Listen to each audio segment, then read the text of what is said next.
ஏன் போகக்கூட, என்னை போனா சாமி கண்ணை குத்திரும், சாமி காலை வெட்டிரும்ன்றனாலயா? இல்ல, நான் அவரை நேசிக்கிறேன். ஸோ இப்போ இந்த ரட்சிப்பினால தான், இந்த ரட்சிப்பின் அனுபவம் தான் அந்த அன்பை எனக்கு புரிய வச்சது. நான் மரித்திருக்கிறேன், ஆனாலும் அவரோடு கூட நான் பிழைத்திருக்கிறேன் என்கிற ஒரு உணர்வை தர்றது எது தெரியுங்களா? இந்த ரட்சிப்பு. அடுத்து ரெண்டாவது நடக்கிறது என்ன தெரியுங்களா? ஸோ மரிச்சிட்டோமா, மரிச்சதுக்கு அப்புறம் அடுத்து என்ன பண்ணுவாங்க? ஒருத்தர் செத்து போயிட்டா என்னங்க பண்ணுவாங்க? அவனை என்னங்க பண்ணுவாங்க? அடங்கம் பண்ணுவாங்க. பாருங்க, அதுதான் நடக்குது. அங்க ஆதாம் இருக்கிறார் இல்லையா? ஆதாம் வந்து இப்போ அந்த ஆதாம் தான் நான் வச்சுக்கோ, நம்ம எல்லாரும் அந்த மனுஷன் வச்சுப்போம். இப்போ அவர் நம்மள செத்துட்டாரு, ஃபர்ஸ்ட் செத்துட்டாரு. இப்போ என்ன பண்றாங்க?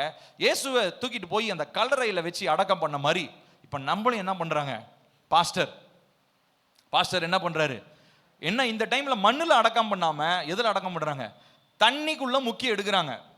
சில நேரம் சில விசுவாசிகள்லாம் செய்யறதை பார்க்கும்போது பாஸ்டர் சொல்ற முதல் வார்த்தை என்ன தெரியுமா? இவங்களுக்கு நம்ம எப்படி ஞானஸ்தானம் கொடுத்தோம்? அந்த அந்த அந்த கேள்வி எவ்வளவு வேதனையோட வந்திருக்கும் பாஸ்டர் இருதயத்துல இருந்து. யோசிச்சு பாருங்க. பாஸ்டர் வந்து பாருங்களேன், நான் நல்லா கவனிங்க எல்லாரும். ஏசப்பா, நீங்க விசுவாசிக்கிறவங்களுக்கு ஞானஸ்தானம் கொடுக்க சொன்னீங்க, ஞானஸ்தானம் கொடுத்தேன், அவன் வந்தா வரான், வராட்டி போறான், போங்க அப்படின்னு பேசிட்டு போற பாஸ்டரா ஒரு வேலை இருக்கலாம். அந்த மெய்ப்பர் பத்தி நமக்கு தெரியாது. ஆனா உண்மையான மெய்ப்பர் என்ன தெரியுங்களா பண்ணுவாரு? ஒரு ஆத்துமா, புதைக்கப்பட்ட ஒரு ஆத்துமா, எங்க பாவ நிலைமைக்குள்ள மரித்து புதைக்கப்பட்ட ஒரு ஆத்துமா செத்து போன திரும்ப எந்திரிச்சு வந்து பேசுச்சுன்னா உங்களுக்கு எப்படி இருக்கும் சொல்லுங்களேன்? அப்போ உண்மையா சாகலன்னு அர்த்தம். கரெக்டு தானே? உசுறு என்ன இருக்குது? இன்னும் கொஞ்சம் இருந்திருக்கு. அதனாலதான் அது என்ன ஆகுது? ஏற்கனவே பேசின பேச்செல்லாம் அந்த பணம் திரும்ப எழுந்து வந்து பேசுதுன்னு சொல்லுவோமா இல்லையா? இதே மாதிரி தான். அப்போ நம்மளுடைய செயல்பாடுகள், பழைய காரியங்கள் ஏதாவது நம்ம வாழ்க்கையில வெளிப்பட ஆரம்பிக்கும் பொழுது கவனிக்கணும். புறங்கூறுதல், புரணி பேசுறது, அதுக்கப்புறம் கெட்ட வார்த்தை பேசுறது, துரோகம் செய்யறது, ரொம்ப முக்கியமா வேற்றுமை வித்தியாசம் பார்க்கறது, இந்த மாதிரி பல காரியங்கள் இருக்குன்னு சொல்லிட்டே போலாம், லிஸ்ட் போய்கிட்டே இருக்கும். இது நமக்குள்ள செயல்பட்டுச்சுன்னா உண்மையாலுமே நம்மள என்ன பண்ணலன்னு அது அடையாளம் தெரியுமா? புதைக்கவே இல்லை, இல்ல புதைச்சவங்க ஒழுங்கா புதைக்கல, இல்ல புதைக்கப்பட்ட அந்த அந்த ஆத்துமா உண்மையாலுமே சாகலன்னு அர்த்தம். முழுசுமா சாகல, அதுதான் கரெக்டான பதிலா இருக்க முடியும். ஏன்னா அந்த டைம்ல புதைக்கும் போது அப்படியே செத்து போன மாதிரி மூச்சே விடாம நடிச்சுக்கிட்டு இருந்தா என்ன பண்ணிடலாம்? இவர் மூச்சே விடலங்கன்னு சொல்லி என்ன பண்ணிடலாம்? புதைச்சிடலாம். ஆனா அவர் என்ன பண்ணியிருந்திருக்கிறாரு? அவர் நடிச்சிருக்கிறாரு. செத்து போன மாதிரி மூச்சே விடாம அப்படியே வயிறுலாம் நல்லா உள்ள இழுத்து அப்படியே ஹோல்டு பண்ணி முக்கி எடுத்தீங்கன்னா போதும் எங்களைய அப்படின்னு சொல்லி வெயிட் பண்ணிட்டு இருந்திருக்கோம். அப்போ என்ன நடக்குது? முக்கி வெளியே வந்தாச்சு, 1 மாசம் ஆச்சு, 1 வருஷம் ஆச்சு, அவ்வளவுதான். எவ்வளவு நாள் தான் மூச்சை ஹோல்டு பண்றது? அப்புறம் திரும்ப பழைய நிலைமைக்கு நம்ம வந்துட்டோம். பாருங்க, வசனத்துல விதமா இருக்குது. ரோமர் 6வது அதிகாரம் 4வது வசனம் வாசிப்போமா? சேர்ந்து வாசிக்கலாம். மேலும் பிதாவின் மகிமையினாலே, சேர்ந்து வாசிக்கலாம், கிறிஸ்து மரித்தோரிலிருந்து எழுப்பப்பட்டது போல் நாமும் புதிதான ஜீவன் உள்ளவர்களாய் நடந்து கொள்ளும்படிக்கு அவருடைய மரணத்திற்குள்ளாகவும் ஞான ஸ்நானத்தினாலே கிறிஸ்துவுடனே கூட என்ன பண்ணப்பட்டோம்? கொஞ்சம் சத்தமா வாசிங்க. என்ன பண்ணப்பட்டோம்? அவ்வளவுதானே உங்க சத்தம்? என்ன? அடக்கம் பண்ணப்பட்டோம். அப்ப புதைச்சாச்சு. அப்ப இனி என்னுடைய பழைய நிலைப்பாடு வெளியே வரவே கூடாது. நான் செத்து போயிட்டேன், என்னைய புதைச்சிட்டாங்க. அடுத்த வசனம் பாருங்க, 5வது வசனம். ஆதலால் அவருடைய மரணத்தின் சாயலில் நாம் இணைக்கப்பட்டவர்களானால் அவர் உயிர்த்தெழுதலின் சாயலிலும் இணைக்கப்பட்டிருப்போம். இப்போ ஏசப்பாவை பிசிக்கலா ஒரு கல்லறையில வச்சு அடைச்சாங்க. ஆனா நம்மள சிம்பாலிக்கா, அடையாளமாக, அதாவது ஒரு என்ன சொல்றது, ஒரு அடையாளமாக இருக்கும் வண்ணமாக உருவகப்படுத்துற மாதிரி மண்ணுக்கு பதிலாக நம்மள தண்ணியில வச்சு என்ன பண்ணிட்டாங்க? அடக்கம் பண்ணி நம்மளை வெளியே கொண்டு வந்துட்டாங்க. இப்போ நம்ம தண்ணிக்குள்ள போகும்போது ஞானஸ்தானம் எடுத்தவங்க தானே நீங்க எல்லாரும் ஞானஸ்தானம் எடுத்தவங்க தானே? கவனிங்க. இப்போ ஞானஸ்தானம் எடுத்தவங்க நம்ம எல்லாரும் தண்ணிக்குள்ள போகும்போது நம்மள என்ன பண்ணிட்டாரு பாஸ்டர்? என்ன பண்ணிட்டாரு பாஸ்டர்? அடக்கம் பண்ணிட்டாரு. அதுக்கப்புறம் அடுத்த செகண்ட் நீங்க எந்திரிக்கும் பொழுது நீங்க எப்படிப்பட்ட நிலையில எந்திரிக்கிறீங்க? கிறிஸ்துவனுடைய, பாருங்க எப்படிப்பட்ட வசனம், அவர் உயிர்த்தெழுதலின் சாயலில். அப்ப ஏசப்பா மாதிரி ஒரு சாயல்ல நம்ம மாற்றப்பட்டு இருக்கிறோம். யோசிச்சு பாருங்க, உண்மையாலுமே ரட்சிப்புல நமக்கு இது நடந்துச்சா? இந்த கேள்வி கேட்டா நமக்கே ஒரு சிரிப்பு வந்துடும். உண்மையாலுமே ஞானஸ்தானத்து அன்னைக்கு இது நடந்துச்சா? சில நேரங்களில் நம்முடைய விசுவாசிகளுடைய வாழ்க்கையில் வெளிப்படுகிற ஒரு சில கிரியைகளை பார்க்கும்போது இந்த கேள்விதான் வரும். உண்மையாலுமே இவங்க ரட்சிக்கப்பட்டிருக்கலாங்களா? உண்மையாலுமே எதுக்கு இவங்க ஞானஸ்தானம் எடுத்தாங்க? இவங்க செய்யற செயலும் இவங்களுடைய பேசுற பேச்சும் ரட்சிப்புக்கும் அதுக்கும் சம்பந்தமே இல்லையே. எல்லாரும் நீ பாருங்களேன், எல்லாரும் நீ பாருங்க. ரட்சிப்புக்கும் இவங்க வாழ்ற வாழ்க்கைக்கும் சம்பந்தமே இல்லையே அப்படின்ற மாதிரி தான் இன்னைக்கு அநேகருடைய பேச்சும் செயலும் இருந்து கொண்டிருக்கிறது. அப்ப ரட்சிப்பை பற்றி ஒரு கேள்வியிலேயே தான் நம்ம வாழ்ந்து கொண்டிருக்கிறோம். பாருங்க, கொலோசியர் 2வது அதிகாரம் 12வது வசனம் வாசிங்க. ஞானஸ்நானத்திலே அவரோடு கூட அடக்கம் பண்ணப்பட்டவர்களாகவும் அதிலே அவரை மரித்தோரிலிருந்து எழுப்பின தேவனுடைய செயலின் மேலுள்ள விசுவாசத்தினாலே அவரோடு கூட எழுந்தவர்களாகவும் இருக்கிறீர்கள். ஸோ இங்கே 2 வசனம் லிட்டரலா உங்களை என்ன பண்ணியாச்சுங்க? செத்து போன பணத்தை திரும்ப தூக்கிட்டு வந்து திரும்ப அடக்கம் பண்ணுவீங்களா? அப்போ இன்னொரு ஞானஸ்தானம்லாம் கிடையாது. ஒரு மனுஷனுக்கு ஒரு ஞானஸ்தானம் தான். ஞானஸ்தானம் பண்ணிட்டு மேபி கொஞ்சம் தவறி போகலாம். ஆனால் நம்ம பெற்றுக்கொண்ட ரட்சிப்பை புரிந்தவர்களாய் ஞானஸ்நானம்னா என்ன, அதை நம்மளை அடக்கம் பண்ணிட்டாங்க. அப்போ திரும்ப என்னுடைய பழைய வாழ்க்கைக்குள்ள நான் போகக்கூடாதுன்னு சொல்லி போயிருந்தாலும் மனம் வருந்தி சீர் பொருந்தி தேவனுடைய சமூகத்தில் ரட்சிப்பின் அனுபவத்துக்குள்ள திரும்ப வரணும். அடுத்து 3வதாக அந்த ரட்சிப்பை நம்ம பெற்றுக்கொள்ளும் பொழுது நம்ம என்ன ஆகிறோம் தெரியுங்களா? ஸோ 3 காரியம் ஏசப்பா பண்ணார். முதலாவது மரிச்சார், நாம அவரோட மரிச்சிட்டோம். அடுத்தது அவர் என்ன பண்ணாங்க? அடக்கம் பண்ணாங்க, நம்மளையும் அடக்கம் பண்ணிட்டாங்க. இப்போ அடுத்து 3வது அவர் என்ன பண்ணாரு? 3வது நாள் சொல்லுங்க, என்ன ஆனாருங்க? அந்த படத்துல பாருங்க, என்ன ஆனாருங்க? உயிரோடு எழுந்தார். இப்ப அவரோடு கூட மரித்து போன நிலையிலே இந்த ஆதாமாக உங்களை என்னையும் வச்சுக்குவோம். நானும் என்ன ஆகிறேன்னா திரும்ப உயிரோடு கூட எழும்புகிறேன். அவரோடு உயிர் தெழுந்திருக்கிறோம். இந்த படத்தை நல்லா ஞாபகம் வச்சுக்கோங்க. வசனம் வாசிக்கலாமா?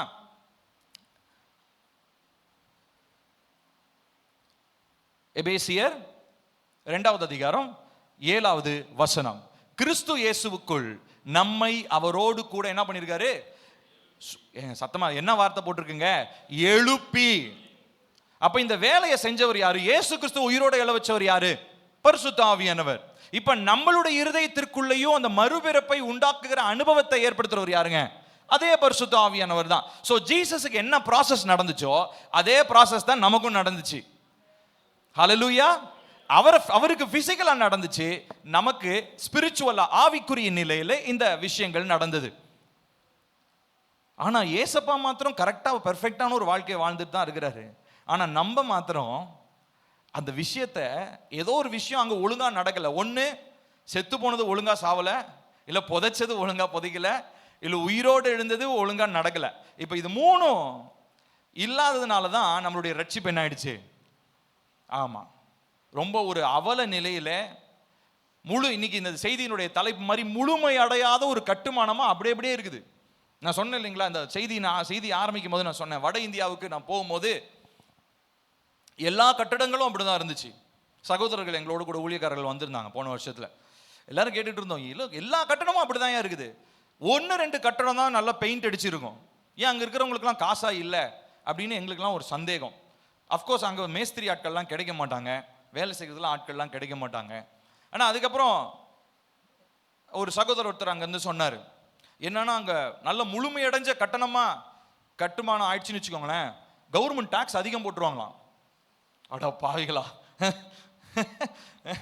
கவர்மெண்ட் அதிகமாக டாக்ஸ் போடுவாங்கன்றனால வீட்டை எப்படி தெரியுங்களா வச்சிருக்காங்க? பாதியா இருக்கும். வீட்டுக்குள்ள மட்டும் நல்லா சூப்பரா பூசி வச்சிருப்பாங்க, பெயிண்ட் அடிச்சுக்குவாங்க, வெளியெல்லாம் அப்படியே செங்கலா இருக்கும். அது அது அது அது உண்மையாலுமே அந்த கட்டடத்தை என்ன பண்ணுங்க? அது பாதிக்குமா இல்லையா? மழை பெய்யும், உள்ள தண்ணி இறங்கும், பூசப்படாத பிளாஸ்டர் பண்ணப்படாத செவுரு எப்படிங்க இருக்கும்? சீக்கிரத்தில் என்ன ஆயிடும்? ஆமா. சோ அப்ப பாருங்க, அப்படிதான் இன்னைக்கு நம்மளுடைய ரட்சிப்பு இருக்குது, முழுமை அடையாத கட்டுமானம். காரணம் என்ன? உள்ள ஏதோ ஒரு செய்ய வேண்டிய ப்ராசஸ் ஒழுங்கா நடக்கல, அதனால ரட்சிப்பு கேள்விக்குறியாக இருக்கிறது. சரி, இப்போ உயிர் தெழுந்தாச்சு. உயிர் தெழுந்ததுக்கு அப்புறம் என்ன நடக்குது பாருங்க. அடுத்தது காமிங்கப்பா, அடுத்த ஸ்லைட். அவரோடு கூட உயிரோடு இருக்கிறோம். we are made alive with Jesus. இப்போ உயிரோடு எழுந்தாச்சு, உயிரோடு எழுந்து இப்ப அவரோடு கூட பாருங்க, ஜீசஸ் பக்கத்துல ஒரு சகோதரர் ஒருத்தர் நின்று கொண்டு இருக்கிறார். ஜீசஸோடு கூட உயிரோடு அவர் இருக்கிறார். Is a living, he is spiritually alive. ஆவிக்குரிய நிலையிலே உயிரோடு ஒருத்தர் என்ன பண்றாரு, நின்று கொண்டு இருக்கிறார். எங்க இருக்கிறாரு அவர்? பின்னாடி பாருங்க, பேக்ரவுண்ட்லாம் கவனிக்கணும். அவர் உன்னதங்கள், அதாவது அது ஹெவன் மாதிரி நான் போட்டிருக்கிறேன். அந்த ஹெவன்ல அப்படியே அவர் நின்று கொண்டு இருக்கிறார். சரிங்களா? ஏஐ நமக்கு ரொம்ப சூப்பராக நமக்கு உதவி செய்கிறது. இதெல்லாம் நான் ஏஐல கிரியேட் பண்ணதான இமேஜஸ். ஸோ ஏஐலாம் அவங்கவுங்க என்னெல்லாம் சொல்லட்டும், ஆனால் ஏஐ நமக்கு நல்ல விதத்தில் சுவிசேஷத்தை பறைசாற்றுவதற்கு உதவி செய்கிறது. சரி, இப்போ இதில் பாருங்க, இயேசு கிறிஸ்து கூட ஒரு மனுஷன் என்ன பண்றாரு, நின்று கொண்டு இருக்கிறார் உயிரோடு. அப்படியே அவர் அந்த மொமெண்ட் அப்படியே ரசிச்சு, அப்படியே is just embracing the moment. அந்த அந்த இயேசுவோடு கூட இருக்கிற தருணத்தை அவர் அப்படியே அப்படியே அவர் அப்படியே அனுபவித்துக் கொண்டிருக்கிறார். வசனம் வாசிப்போமா? எபேசியர் 2வது அதிகாரம் 4-5 சேர்ந்து வாசிக்கலாமா? தேவனோ இரக்கத்தில் ஐஸ்வர்யம் உள்ளவராய் நம்மில் அன்பு கூர்ந்த தம்முடைய மிகுந்த அன்பினாலே, வாசிங்க, அக்கிரமங்களில்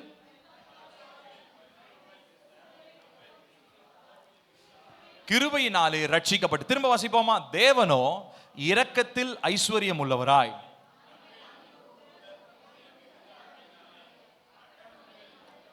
இருந்த நம்மை கிறிஸ்துவுடனே கூட உயிர்ப்பித்தார், கிருபையினாலே ரட்சிக்கப்பட்டீர்கள். பாருங்க, மரித்து போயிருந்தோம், உயிரடைந்தோம், உயிர் தெழுந்தோம், உயிரடைந்து இப்ப அவரோடு கூட இருக்கிறோம். அப்ப உண்மையாலுமே ரட்சிப்பை பெற்றுக்கொண்டு ரட்சிப்பை வெளிப்படுத்தாதவங்க உண்மையாலுமே ஏசப்பா கூட இல்லை. ரட்சிக்கப்பட்டேன்ற ஒரு போர்வையை போர்த்தி கொண்டிருக்கிறவர்கள், ரட்சிக்கப்பட்டேன் என்கிற ஒரு வெளிப்பிரகாரமான ஒரு தோற்றம். நீங்க யாருங்க? நான் இந்த சர்ச்சுக்கு போறேன். எத்தனை வருஷமா போறீங்க? 25 வருஷமா போறேன். 25 வருஷமா? சூப்பருங்க. சரி, இப்ப 25 வருஷத்துல உங்க வாழ்க்கையில என்ன நடந்துச்சு? அது எனக்கு தெரியாதுங்க. இந்த பதில போய் நீங்க வெளியில சொன்ன எவ்வளவு அவமானம். 25 வருஷமா நீ சர்ச்சுக்கு போறிய, என்னையா உன் வாழ்க்கையில மாற்றத்தை கண்டன்னு ஒருத்தன் கேள்வி கேட்டா நீங்க என்ன சொல்ல முடியும்? சொல்லுங்க பார்க்கலாம். அதே நம்மளுடைய வாழ்க்கையில செயல்பாடுகள் மற்றவர் பார்க்கக்கூடிய விதத்துல நன்மையானதாகவும் சாட்சியுள்ளதாகவும் இருந்துச்சுன்னா ஒருத்தன் அந்த கேள்வியே முதல்ல என்கிட்ட கேட்க மாட்டான். 25 வருஷத்துல நீ என்ன பண்ணன்ற ஒரு கேள்வி என்கிட்ட ஃபர்ஸ்ட் என்ன பண்ணிருக்க மாட்டான். ஏன்னா என் 25 வருஷம் வாழ்க்கை அவனுக்கு சாட்சியா மாறி இருந்திருக்கும். அவன் சாட்சியை பார்க்காததுனாலதான் என்கிட்ட என்ன கேள்வி கேட்கிறான், 25 வருஷமா சர்ச்சுக்கு போறியே, நீ என்ன பண்ற? இப்ப பாருங்க, நம்ம கிட்ட பக்கத்து வீட்டுக்காரன் எவனாவது ஒருத்தன் சண்டை போடும் போது கண்டிப்பா இந்த கேள்வி அவன் வெளியில சொல்லனாலும் மனசுக்குள்ள நினைப்பாங்க, சர்ச்சுக்கு போறான், நான் சர்ச்சுக்கு என்னத்த சர்ச்சுக்கு போறான்? 15 வருஷமா சர்ச்சுக்கு போறான், 10 வருஷமா, 25 40 வருஷமா சர்ச்சுக்கு, நீ என்னத்துக்கு சர்ச்சுக்கு போற? வாரம் வாரம் பைபிளை தூக்கிட்டு கிளம்பிடுறீங்க, 3 மணி நேரம் 4 மணி நேரம் கழிச்சு வரும், என்னதான் பண்றீங்க? இப்போ பாருங்க, நம்மளுடைய வாழ்க்கை சாட்சி இழந்ததுனாலதான் பக்கத்தில் இருக்கிறவன் ஊரான் போறவன் வரவன் எல்லாம் என்னைய பார்த்து நீ என்னத்தை சாதிச்ச அப்படின்னு கேள்வியை கேட்கிறான். இதே ரட்சிப்பின் அனுபவம் உறுதியா இருந்ததுன்னா என் சாட்சி உள்ள வாழ்க்கை 25 வருடங்கள் பேசியிருக்கோம். 25 வருஷத்துல கேட்கிறவனே ஏன் பட்சத்துல வந்திருப்பான். 25 வருஷத்துல பார்த்து என்னைய பார்த்து ஏளனம் பண்றவன் என் சார்பிலே கர்த்தர் அவனை திருப்பி இருப்பாரு. அப்போ எங்கேயோ சர்ச்சு பிரச்சனை இல்ல, சர்ச்சில் பிரச்சனை இருந்தாலும் அதை கர்த்தர் சீர்படுத்துறாருன்னு வச்சுக்கோங்க. தேவனிடத்துலயும் பிரச்சனை இல்லை. அப்ப ஆக மொத்தம் பிரச்சனை எங்க தான் இருந்திருக்கு? சொல்லுங்களேன், என்கிட்ட தான் இருக்கு. சொல்லுங்க. ஆமா, நம்ம வாயில அந்த வார்த்தை வரமாட்டேன்னு பாருங்க, உங்ககிட்ட இருந்து புடுங்க வேண்டியதா இருக்கு வார்த்தையை. யாரும் ஒத்துக்கவே மாட்டேன்றீங்க. என் அக்கம் பக்கத்தார் ரட்சிக்கப்படாததுக்கு காரணம் நான் தான். ஏன்னா நான் ரட்சிப்பை வெளிப்படுத்துகிற சாட்சி உள்ள ஒரு வாழ்க்கையை வாழ தவறிட்டேன். ஒத்துக்குவோம். இல்ல ஒத்துக்கிற நிலைமை ஏதாவது குறைஞ்சு போயிட்டோமா? ஏதாவது அவமானம் வந்துருச்சா? இல்ல. நம்ம இங்க ஒத்துக்கலன்னா பரலோகத்துல எல்லாருக்கு முன்னாடி தேவ தூதர்கள் உலகமே பார்க்குற மாதிரி ரொம்ப அவமானமான ஒரு நிலையா மாறிடும். இப்போ இங்கேயே கர்த்தர் இப்போ உணர்த்துற இந்த நாளிலேயே, இல்லை ஏசப்பா, நான் பெற்றுக்கொண்ட ரட்சிப்பை காத்துக்கொள்ளாம இத்தனை வருஷம் நான் வேஸ்ட் பண்ணிட்டேன், வீணடிச்சிட்டேன், எனக்கு தயவா மன்னிங்க. இன்னையிலிருந்து நான் ரட்சிப்பை காத்துக்கொண்டு சாட்சி உள்ள ஒரு வாழ்க்கை வாழ்றவனா மாத்துங்கன்னு சொல்லி நம்ம இந்த நாளில் ஜெபிக்க போறோம். சரிங்களா? அடுத்ததா பார்க்க போகிறோம். கடைசி அந்த ஜெபத்தை நம்ம ஏறெடுக்க போகிறோம். அடுத்ததா அவரோடு கூட உயிரோடு இருந்தோமா? அடுத்ததா என்ன நடக்குது பாருங்க. அவரோடு கூட சிங்காசனத்தில் அமர்ந்திருக்கிறோம். பாருங்க, இது ஒரு அழகா ஜீசஸ் பக்கத்துல ஹெவன்ல ஒரு சேர், ஒரு த்ரோன் போட்டு பக்கத்துல ஜீசஸ் பக்கத்திலே ஒருத்தர் உட்கார்ந்திருக்கிறாரு. அவரோடு கூட சிங்காசனத்தில் அமர்ந்திருக்கிறோம். சிங்காசனமா? அது எங்க இருக்கு? இது என்ன புது கதையா இருக்குது? நான் என் வீட்டில் தானே இருக்கிறேன். அப்படின்னா இது வரைக்கும் நீங்க கேட்ட பிரசங்கத்துக்கு ஒண்ணு கூட மண்டைக்குள்ளேயே போலன்னு அர்த்தம், காதுக்குள்ளேயும் போல, மூளைக்கும் போலன்னு அர்த்தம். ஆவிக்குரிய நிலையிலே ரட்சிக்கப்பட்டவர்களை கர்த்தர் என்ன பண்ணி வச்சிருக்கிறாருங்களா? அவரோடு கூட உன்னதங்களிலே சிங்காசனத்திலே அமர வைத்திருக்கிறார். அதே 2வது அதிகாரம் 7வது வசனத்தை வாசிப்போமா? உன்னதங்களிலே அவரோடு கூட உட்காரவும் செய்தார். We are sitting along with him. அப்படின்னா என்ன அர்த்தம்? நான் இங்க இருக்கிறேன், நீ அப்படி கீழே உட்காரு, அந்த உட்காருதல் இல்லை. வா, சோஃபால இடம் இருக்குது, என் பக்கத்திலே நீ உட்காரு. அல்லேலூயா. அப்ப அவருடைய நேசம் எவ்வளவு பெருசு பாத்தீங்களா? பிதா அந்த மகிமையை அவருக்கு கொடுத்தாரு, அவர் அந்த மகிமையை உங்களுக்கு எனக்கும் கொடுக்கிறாரு. அல்லேலூயா. இதுதாங்க ரட்சிப்பு. இந்த ரட்சிப்பின் அனுபவம். அப்போ நம்ம இந்த பூமியில ஒருவேளை எனக்கு பணம் குறைவா இருக்கலாம், நல்லா கவனிங்க, நான் எதிர்பார்த்தது நடக்காம இருக்கலாம், எனக்கு ஒருவேளை பூமி இந்த மனுஷங்க எதிர்பார்க்கிற மாதிரி ஒரு செல்வமான ஒரு வாழ்க்கை நான் வாழாம இருக்கலாம். ஆனா ஆவியின் நிலையில ரட்சிப்பை நான் காத்துக்கொண்ட மனுஷனா இருந்தா நான் உன்னதங்களிலே எந்த நிலையில உட்கார்ந்து இருக்கிறேன்னு நல்லா தெரியும். இந்த பூமி என்னை பார்த்து ஏளனம் செஞ்சாலும், இந்த உலகத்தில் இருக்க மனுஷங்க என்னை ஏளனம் செஞ்சாலும், நானு உன்னதங்களிலே அவரோடு கூட எங்க உட்கார்ந்து இருக்கிறேன்? சிங்காசனத்தில் உட்கார்ந்து இருக்கிறேன். அவருடைய மகிமைக்கு ஒப்பான மகிமையை பெற்று அதற்கு தகுதி உள்ளவனா என்னை மாற்றி இருக்கிறாருன்னு சொல்லி உணர்வோடு நான் அமர்ந்திருக்கிறேன். இந்த ஒரு புரிதல் நம்ம எல்லாருக்கும் இருக்க வேண்டியது அவசியமாக இருக்கிறது. ஹல்லேலூயா. சரி, இப்போ என்னென்னலாம் நடந்ததுன்னு பார்த்தோம். ஃபர்ஸ்ட் மரித்தோம், அடக்கம் பண்ணப்பட்டோம், உயிர் தெழுந்தோம், அவரோடு கூட உயிரோடு இருக்கிறோம், அப்புறம் அவரோடு கூட அமர்ந்து இருக்கிறோம். 5 காரியத்தை பார்த்தாச்சு. இப்போ அடுத்ததை நம்ம பார்க்க போறது என்னன்னா, எதுக்காகங்க இந்த ரட்சிப்பை கர்த்தர் கொடுக்கணும்?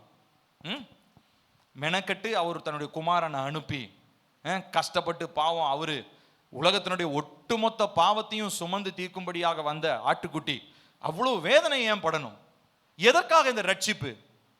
இந்த கேள்வியை கொஞ்சம் நமக்கு நாம கேட்டு பார்க்கணும் இல்லைங்களா? ஸோ அதுக்கு 2 காரியங்களை நம்ம பார்க்க போகிறோம். முதலாவது, இந்த 2 விஷயத்தை மறந்துடவே கூடாது. இதுதான் இன்னைக்கு உங்களுக்கு ஹோம்ஒர்க். நான் திரும்ப அடுத்த வாரம் கேட்பேன். 2 விஷயம் என்னன்னு கேட்க போறேன். எதற்காக ரட்சிப்பு கொடுக்கப்பட்டதுன்னு 2 விஷயம் சொல்ல போறேன். முதலாவது கவனிக்கணும், என்னன்னு போட்டிருக்கு பாருங்க. தேவ கிருபையின் ஐஸ்வரியத்தை வெளிப்படுத்துவதற்கு. வாசிங்க. தேவ ஐஸ்வரியத்தை வெளிப்படுத்து. திரும்ப சொல்லுங்க. தேவ கிருபையின் ஐஸ்வரியத்தை வெளிப்படுத்துவதற்கு. போதும். இப்ப கவனிச்சு பார்த்தீங்கன்னா இந்த போட்டோல பாருங்க, ஆதாம் இருக்கிறாரு. ஆதாம் பக்கத்துல ஒரு த்ரோன், ஒரு சிங்காசனம் ஒன்று இருக்கு.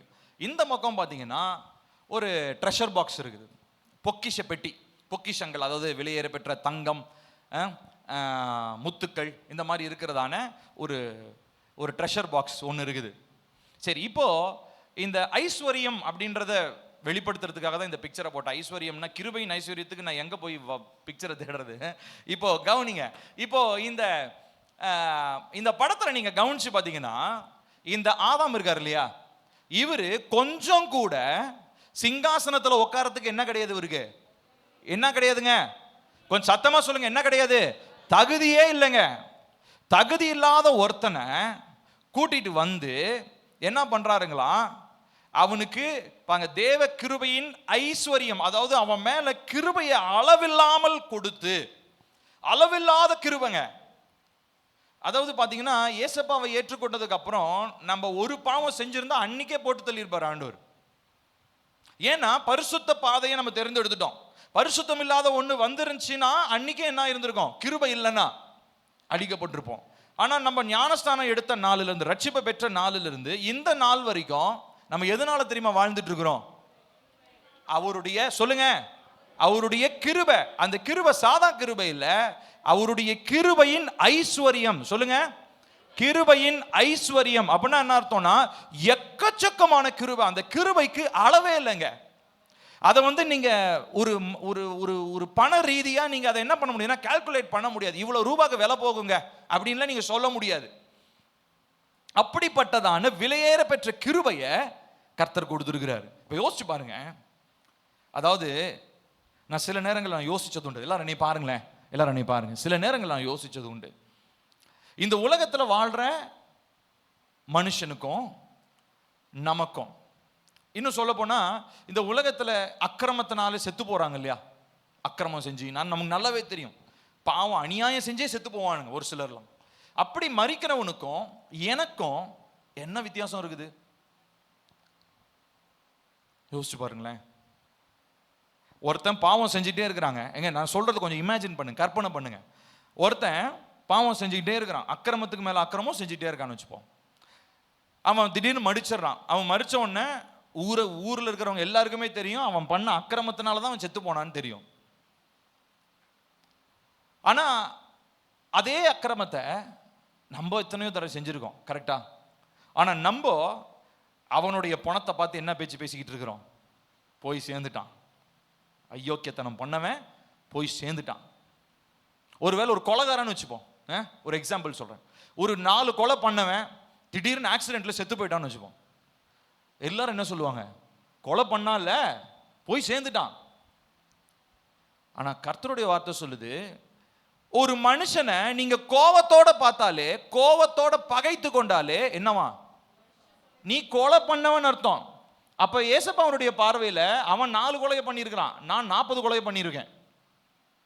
அவன் மட்டும் சாகிறது நியாயம், நான் வாழ்றது எப்படிங்க நியாயமா இருக்க முடியும்? அப்ப நானும் தானே செத்து இருக்கணும். எங்க நான் சொல்றது புரியுதா புரியலையா? யோசிச்சு பாருங்களேன். இந்த உலகத்துல ஒரு மனுஷன் அவன் செஞ்ச அநீதிக்கு தக்கதா ஒருத்தன் சாகிறான் அப்படின்னா அதுக்கு முன்னாடியே நம்ம செத்து இருக்கணும். இங்க யாருமே நான் பாவமே செய்யலைங்க, நான் யோக்கியமானவங்கன்னு சொல்லவே முடியாது. ஒருத்தன் பிசிக்கலா செஞ்ச பாவத்தை விட மனதளவுல நான் 1008 பாவம் செஞ்சிருக்கிறேன். ஆனா இங்கெல்லாம் வெளிப்பட்டது ஒன்னே ஒண்ணுதான், திரளான கிருபையின் ஐஸ்வர்யம். சொல்லுங்க என்னதுங்க? இப்போ இது எதனால வந்ததுங்க? ரட்சிக்கப்பட்டதுனால தான் இது கண்டச்சது எனக்கு. பாருங்க என்ன போட்டிருக்கு, தேவ கிருபையின் ஐஸ்வர்யம். வசனத்தை வாசிப்போம், எபேசியர் 2:4 வாசிக்கலாமா? தேவனோ, கொஞ்சம் சத்தமா வாசிக்கலாமா? தேவனோ இரக்கத்தில் ஐஸ்வர்யம் உள்ளவராய் நம்மில் அன்பு கூர்ந்த தம்முடைய மிகுந்த அன்பினாலே. திரும்ப வாசிப்போம், தேவனோ ஐஸ்வர்யம் உள்ளவராய் நம்மில் அன்பு கூர்ந்த தம்முடைய மிகுந்த அன்பினாலே. அப்ப இங்க ஏசப்பா என்ன பண்றாருங்களா? இரக்கத்தில் ஐஸ்வர்யம் உள்ளவரா. என் வீட்டு பக்கத்துல ஒருத்தன் கொலை பண்ணிட்டு செத்து போனான், அவனை காட்டிலும் அநேக கொலைகளை நான் என்ன பண்ணியிருக்கிறேன்? சிந்தையில செஞ்சிருக்கிறேன். என் வாழ்க்கையில கொலை பாதகனா நான் இருந்திருக்கிறேன். அதுக்கெல்லாம் கர்த்தர் என்ன பண்ணியிருக்கணும்? ரட்சிப்பை பெற்றுக்கொண்டதுனால, பரிசுத்தனால அன்னைக்கே அவன் என்ன பண்ணியிருக்கணும்? என்னைய அவர் முடிச்சிருக்கணும். அன்னைக்கு நைட்டு தூங்கும் போதே என்னுடைய உயிர் போயிருக்கணும். ஆனா அடுத்த நாளை காண வச்சு ஒரு 25 வருஷம் கடந்து இப்ப வந்து நிக்கிறேன் அப்படின்னா அதற்கு காரணம் என்ன தெரியுமா? அவருடைய கிருபையின் ஐஸ்வர்யம். அப்ப உங்களை எதற்காக ரட்சிப்புக்குள்ள கொடுத்தார்? எதுக்கு ரட்சிப்பு கொடுத்தார் தெரியுங்களா? உங்களை பார்க்கிறவங்க கிருபையின் ஐஸ்வர்யத்தை புரிந்து கொள்ளணுமா? இவன் இவ்வளோ அயோக்கியத்தனம் பண்ணியும் இவ்வளோ அசுத்தமான காரியங்களை சிந்தையில வச்சிருந்தாலும் இவனுடைய தேவன் இவனை என்ன பண்ணலங்க? அழிக்கல. நியாயப்படி அவன் மரிச்சிருக்கணும், அவன் உயிர் வாழ்றதுக்கே தகுதி இல்லாதவன். ஆனா அவன் பிழைச்சிருக்கிறான். காரணம் என்ன? அவன் ரட்சிக்கப்பட்டிருக்கிறான். அந்த ரட்சிப்பினாலே கிடைச்சது என்னது? கிருபையின் ஐஸ்வர்யம். இப்ப இதெல்லாம் சொல்லிட்டு அடுத்து பவுல் சொல்றாரு, நம்ம ரோமர்ல வாசிக்கிறோம், அப்ப அநியாயம் பண்ணிக்கிட்டே கிருபை கிடைக்குதுன்றதுக்காக அநியாயம் பண்ணிக்கிட்டே இருக்கலாமா அப்படின்னு கேட்கிறார். அடுத்த கேள்வி யோசிச்சு பாருங்க. அப்ப கிருபை நமக்கு என்னைக்கு முடிவடையும் நமக்கு தெரியாது. கிருபையின் நாட்கள் என்று முடிவடையும் நமக்கு தெரியாது. ஆனா அதற்குள்ளாக பெற்றுக்கொண்ட ரட்சிப்பை காத்து கொள்ள வேண்டியது மிகவும் அவசியமாக இருக்கிறது. ரட்சிப்பு முழுமை அடைய நம் பிரயாசப்பட வேண்டும். ஹல்லேலூயா. அடுத்து 2வதா நடக்குது பாருங்க. சோ முதல் விஷயம் என்ன சொன்னாங்க? எதுக்காக ரட்சிக்கப்பட்டோமா? கிருபையின் ஐஸ்வர்யத்தை வெளிப்படுத்துறதுக்கு. அடுத்து 2வதா பாருங்க, வாசிங்க. தேவனுடைய தலை சிறந்த படைப்பாக இருக்க. கொஞ்சம் சத்தமா வாசிங்க. இதை பாத்தீங்கன்னா மாஸ்டர் பீஸ்ன்னு சொல்லுவோம். அது பக்கத்துல பாருங்க ஒரு சிற்ப ஆசாரி ஒருத்தர் இருக்கிறார். ஒருத்தர் என்ன பண்றாருன்னா, சிற்ப ஆசாரி அவர் சிற்பங்களை செதுக்கிறவர். எல்லா சிற்பத்தையும் அவர் செதுக்கி காசுக்காக கொடுக்கலாம். ஆனா ஒரு சில சிற்பங்களை பல வருஷமா ஒர்க் பண்ணியிருப்பார். அப்போ அதனுடைய அந்த சிற்பத்தினுடைய விலை ரொம்ப அதிகமா இருக்கும். சரி சிற்பத்தை விட்டுருவோம், ஒரு ஆர்டிஸ்ட் எடுத்துக்குவோம். வரைபடம் வரைகிறதான ஒரு ஆர்டிஸ்ட். அவர் பாத்தீங்கன்னா எல்லா படங்களையும் வரைஞ்சு கொடுக்குறவரா இருந்தாலும் ஒரு சில படங்களுக்கு நிறைய நேரம் வருடங்கள் எடுத்து ஒரு சில ஆர்டிஸ்ட்லாம் ஆர்ட் வரைவாங்க. அதை சாதாரணமாக வெறும் 500 ரூபா 1000 ரூபாய்க்கெல்லாம் தர மாட்டாங்க. தங்களுடைய வேலைக்கு ஏற்றவாறு எத்தனை வருஷம் வேலை செஞ்சாங்களோ அதுக்கேற்றவாறு அதுக்கு ஒரு அமௌண்ட் போட்டு 5 கோடின்னு விற்பாங்க. நம்ம என்ன நினைப்போம், போடா இத்திலூண்டா இருக்கிறதானே பெயிண்ட்டுக்குன்னு 5 கோடி கொடுத்து நான் எதுக்குறா வாங்கணும் அப்படின்னு ஒரு வேலை நம்ம நினைக்கலாம். ஆனால் உண்மையாலுமே இந்த ஆர்ட் வாங்குறவங்களாம் பார்த்துருக்குறீங்களா? பைத்தியக்காரங்களா இருப்பாங்க அவங்களாம். அவங்கள பார்த்துருக்கிறீங்களா?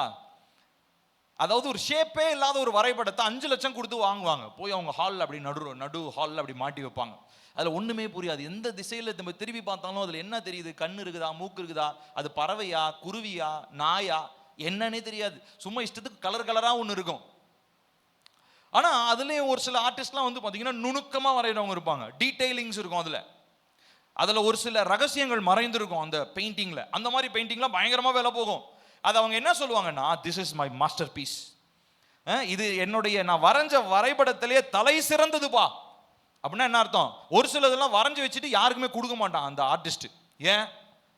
அது அவ்வளோ கஷ்டப்பட்டு நான் வரைஞ்சிருக்கேன், நான் யாருக்கும் என்ன பண்ண மாட்டேன், கொடுக்க மாட்டேன். இப்போ அப்படிப்பட்டதான ஒரு விஷயம் தான் ரட்சிப்பு. இது தேவனுடைய உங்களை என்னையும் ரட்சிக்கும் போது தேவன் உங்களை என்னையும் எப்படி தெரியுமா மாத்திருக்கிறாரு? ஒரு தலை சிறந்த படைப்பாக இருக்கிறதுல. அதாவது இவனை யாருமே என்கிட்ட இருந்து என்ன பண்ண முடியாது, வாங்கிட்டு போ. எவ்வளவு காசு கொடுத்தாலும் பில்லியனுடைய ஆத்துமா அவன் என்ன பண்ண மாட்டேன், கொடுக்க மாட்டேன். அவன் என்னுடையவன். நான் பில்லிக்குரியவன், பில்லி என்னுடையவன். ஏன்னா பில்லி என்னுடைய மாஸ்டர் பீஸ். இந்த மாதிரி உங்க ஒவ்வொருத்தருடைய பெயரையும் சொல்லி ஏசப்பா சொல்றாரு, நீங்க ஒவ்வொருத்தரும் அவருடைய தலை சிறந்த படைப்பாக இருக்கிறீங்க. ஹல்லேலூயா. எப்போ? ரட்சிப்பை காத்து கொள்ளும் பொழுது. இதற்காக தான் ரட்சிப்பு கொடுக்கப்பட்டது. நம்ம எல்லாரும் இங்க நம்ம ஒரே இடத்துல பொதுவாக உட்கார்ந்துருக்கலாம். ஆனா உங்க ஒவ்வொருத்தரையும் அவருடைய பார்வையில் எப்படி தெரியுங்களா பார்க்குறாரு? தலை சிறந்த படைப்பாக. You are a masterpiece and you are his workmanship. அவர் ரொம்ப நேர்த்தியா உங்களை வடிவமைச்சிருக்கிறாரு. தாவீது விதமா சொல்றாரு, கருவிலே நான் உருவேற்படும் நாள் முதற்கொண்டு என்னுடைய கருவை உம்முடைய கண்கள் கண்டது. அப்போ என்ன ஸ்கேன் இருந்துச்சு? ஸ்கேன் ஒண்ணுமே கிடையாது. ஆனா ஒவ்வொரு அணுக்கள் நல்லா கவனிக்கணும். கை காலு மாசத்துக்கு ஒருக்க. இப்ப ஸ்கேன் எப்பங்க எடுப்பாங்க சொல்லுங்களேன்? கர்ப்பிணி பெண்களுக்கு ஸ்கேன் எப்போ எடுப்பாங்க? மாசத்துக்கு ஒருக்க தான் எடுப்பாங்க. ஆனா நீங்களும் நானும் உருவாகும் போது ஒவ்வொரு அணுவும் வளர வளர அவர் பார்த்து கொண்டே இருந்தார். ஹல்லேலூயா. யோசிச்சு பாருங்க, இது எவ்வளவு மகத்தான ஒரு அன்பு. இந்த அன்பை எப்படிங்க விவரிக்க முடியும்? அந்த அன்பை விவரிக்கிறதுக்காக தான் ரட்சிப்புன்ற ஒரு உன்னத அனுபவத்தை தந்தார். அதை போய் இவ்வளோ ஈஸியா தூக்கி போட்டு போறோமே, எவ்வளவு பெரிய கடின கல் நெஞ்சக்காரங்களா நம்ம இருப்போம். யோசிச்சு பாருங்க. ஒரு மனுஷன் இப்படிப்பட்ட விலையேற பெற்ற ரட்சிப்பை உதாசனப்படுத்தினானா அவனை மாதிரி கல் நெஞ்சக்காரன் இந்த உலகத்துல எவனுமே இருக்க முடியாது. இதுதாங்க தேவனுடைய அன்பின் நிமித்தமா தான் உங்களையும் என்னையும் தலை சிறந்த படைப்பாக அவர் என்ன பண்ணியிருக்கிறாரு, உருவாக்கிறார். ஸோ ரட்சிப்பு 2 விஷயம். ஒன்று என்னதுங்க? கிருபையின் ஐஸ்வர்யம். 2வதா என்னது? உங்களையும் என்னையும் இந்த உலகத்துக்கு முன்பதாக தலை சிறந்த படைப்பாக நம்மளை காண்பிப்பதற்காக. ஹல்லேலூயா, ஹல்லேலூயா. இப்போ நீங்களும் நானும் எப்படிப்பட்டவங்க தெரியுமா? பெஸ்ட்டை தான் உருவாக்கி இருக்கார். ஆனால் நம்ம தான் என்ன பண்ணுறோம் தெரியுமா? அறியாமையிலையும் நம்ம சொந்த இஷ்டத்திலையும் நடந்து நம்மளுடைய பெஸ்ட் வெர்ஷனை நம்ம என்ன பண்ணுறோம்? தொலைச்சு போட்டுடுறோம். ஏங்க பெஸ்ட்டுன்றீங்க என்னங்க? எனக்கு நான் குண்டா இருக்கிறேன், இவ்வளோ ஒல்லியா இருக்கிறேன், கருப்பா இருக்கிறேன், தலையில சொட்டை விழுந்துருச்சு, கண்ணு தெரிய மாட்டேனுது, இதுதாங்க பெஸ்ட் அப்படின்னு நீங்க நினைக்கலாம். ஆனா இது எதனால வந்துச்சுன்னு ஃபர்ஸ்ட் நம்ம கவனிக்கணும். ஏசப்பா நம்மளை உருவாக்கும் போதே இவன் இன்னைக்கு குண்டாவே இருக்கட்டும் அப்படின்னு நான் படைக்கிறாரு சொல்லுங்க? இல்ல, எல்லாரையும் உருவாக்கும் போது அவர் எப்படிதான் உருவாக்குறாரு? தலை சிறந்த படைப்பை தான் உருவாக்குறாரு. பர்ஃபெக்டா தானே இருக்கணும். ஆனா நடுவுல நிறைய விஷயம் இருக்குதுங்க. சரீரத்தில் நடக்கிற மாற்றத்துக்கு அறியாமை ஒரு பெரிய ஒரு பிரச்சனை இல்லையா? இஷ்டத்துக்கு நம்ம சாப்பிட்றதுனாலையும் என்ன ஆகுது? குண்டாகிறோம். கரெக்டா? ஆண்டவர் என்னை குண்டா படைச்சிட்டாரு அப்படின்லாம் சொல்ல முடியாது. நம்ம பாட்டுக்கு இஷ்டத்தை சாப்பிட்டுக்கிட்டே இருந்தால் ஆண்டவர் என்னை குண்டா படைச்சான்னு சொல்ல முடியுமா? ஆண்டவர் வியாதியோட என்னை படைச்சிட்டாருங்க. இல்லை, வியாதியோட பிறந்திருந்தாலும் அதை சரி செய்யறதுக்கு தான் ரட்சிப்பு. அல்லேலூயா. அப்ப ரட்சிப்பின் அனுபவம் வெறுமனே உள்ளான மனுஷன்ல மாத்திரம் இல்ல, உள்ள இருந்து தேவ மகிமைய சரீரத்திலையும் வெளிப்படுது, வெளிப்பிரகாரமான தோற்றத்திலையும் அது வெளிப்படுது. நான் ஒரு சில தேவ மனிதர்களை நான் ரொம்ப நெருக்கமாக நான் பார்த்தது உண்டு, கவனிக்கணும். அதில் நான் ரொம்ப நெருங்கி நான் பார்த்த ஒரு தேவ மனிதன் ஃபாதர் பெர்க்மன்ஸ். அவங்க ஏற்கனவே அவரை பற்றி நான் சொல்லியிருக்கேன் அவங்ககிட்ட. அவரை ஒரு நாள் நான் நேரில் சந்திக்கக்கூடிய ஒரு வாய்ப்பு. நான் சிறு பிராயம்னா ஒரு 10th 11th இருக்கும்னு நினைக்கிறேன். அந்த டைமில் அவர் நேரில் நான் பார்த்தேன். அவர் நேரில் ஆக்சுவலி ஒரு மீட்டிங் நடந்தது. அந்த மீட்டிங்கில் எனக்கு தெரிஞ்ச ஒரு அங்கிள் தான் அவர் ஆர்கனைஸ் பண்ணாங்க. அதனால் அந்த அங்கிள் கூட தான் நான் இருந்தேன். அந்த அங்கிள் என்னை கூப்பிட்டு போனாங்க. போனோடனே மகனே காட் பிளஸ் யூ அப்படின்ட்டு தலைமையில் கை வச்சு அவர் கூட தான் காரில் நான் உட்காந்துட்டு இருந்தேன். அவங்க மீட்டிங் வர வரைக்கும் கொஞ்ச நேரம் காரில் ஏசி போட்டு உட்காந்தாங்க. நானும் அவர் கூட உட்காந்துருந்தேன். அப்போ அந்த அங்கிள் என்னை கூப்பிட்டார், வா பில்லி உட்காரு அப்படின்னாரு. நானும் உட்காந்துருந்தேன். கொஞ்சம் நேரம் அவர்கிட்ட பேசிட்டு இருந்தேன். ஒரு ஃபியூ மினிட்ஸ் தான் பேசியிருப்பேன். இப்போது கவனிக்கணும், அவருடைய தோற்றத்தில் பார்த்தீங்கன்னா ஒரு பெரிய என்ன பேர் பாடி பில்டர் அவர் இல்லை, நல்ல பெரிய முடிகிடலாம் அடர்த்தியை வச்சு ஆக்டர் மாதிரியா இருக்கிறாரு இல்லை. ஆனால் அவருடைய முகத்தில் வெளிப்பட்ட தேவ மகிமையை இன்னும் என்னால் மறக்கவே முடியாது. பிசிக்கலா அவர் விரும்பப்படத்தகாத, அதாவது அவர் ஒரு தாத்தா, முடியெல்லாம் கொட்டி போச்சு, சொட்டையாயிட்டாரு. ரொம்ப அவருடைய குரலே நடுக்கத்தோட பாடுகிற ஒரு குரலா போயிடுச்சு. ஆனா அவருக்குள்ள இருக்கிற மகிமை இருந்தது பார்த்தீங்களா, அந்த மகிமையை என்னால் லிட்டரலா என்னால் ஃபீல் பண்ண முடிஞ்சது. அவர் பேசின சாதாரண ஒரு சில வார்த்தைகளில் அந்த மகிமை என்னால் உணர முடிந்தது. இப்போ பாருங்க, இதுதான் நம்முடைய வாழ்க்கையில ரட்சிப்பின் அனுபவம் நமக்கு ஏற்படுத்துகிறதான ஒரு ஒரு ஒரு வெளிப்பாடு. ஹல்லேலூயா. ரட்சிப்பு நமக்குள்ள அப்படி இருக்கும் பொழுது கர்த்தருடைய கிருபையின் ஐஸ்வர்யம் வெளிப்படுது. அடுத்து ரெண்டாவதா என்ன சொன்னாங்க, மாஸ்டர் பீஸ், அவருடைய தரை சிறந்த ஒரு படைப்பாக நாம் மாற்றப்படுகிறோம். அது எப்போ யோசிச்சு பாருங்க. ஃபாதர் பெர்க்மன்ஸ் வெறும் ரட்சிக்கப்பட்ட நாள்ல இருந்து வெறும் பாட்டையே பாடிக்கிட்டு இருந்திருந்தாருன்னா அப்படி ஆயிருந்திருப்பாரு. இல்ல, அவர் தேவ சமூகத்தில் காத்திருந்து தேவனுக்கு பிரியமானவைகளை செய்து தேவனுக்குரியவைகளை அவர் செய்து தேவனுடைய சமூகத்திலேயே காத்திருந்து இப்போ அவர் கர்த்தருடைய மகிமையை சுமந்து செல்லுகிற ஒரு பாத்திரமாக கர்த்தர் அவரை மாற்றி இருக்கிறார்.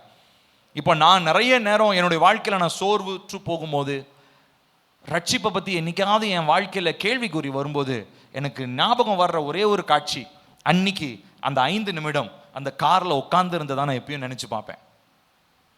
அப்படிப்பட்ட ஒரு ஊழியக்காரர்.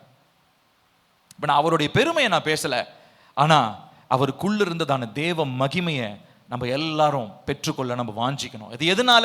பெற்றுக்கொண்ட ரட்சிப்பை அவர் நிறைவேற பிரயாசப்படுகிறார், முயற்சி எடுக்கிறாங்க. சும்மா நான் உட்காந்துக்கிட்டு இல்லை, தேவ சமூகத்தில் காத்திருக்கிறாங்க, ஜெபிக்கிறாங்க, கர்த்தருடைய வார்த்தையில அவங்க ஆழமா இருக்கிறாங்க. அப்போ என்ன நடக்குது அப்படின்னு சொன்னா நம்ம 2 காரியம் என்ன நடக்குதுங்க? தேவ கிருபையின் ஐஸ்வர்யம். அடுத்தது ரெண்டாவதா என்ன, எதுக்காக அழைக்கப்பட்டிருக்கிறோம்?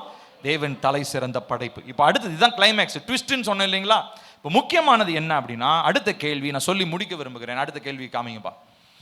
ரட்சிப்பை காத்துக்கொள்வது ஏங்க இவ்வளோ கஷ்டப்படணும்? நீங்களும் நானும் பார்க்குறேன், வாரம் சர்ச்சில் இதே தான் பேசுறீங்க. உங்களுக்கு வேற பிரசங்கமே தெரியாதா உங்களுக்கு?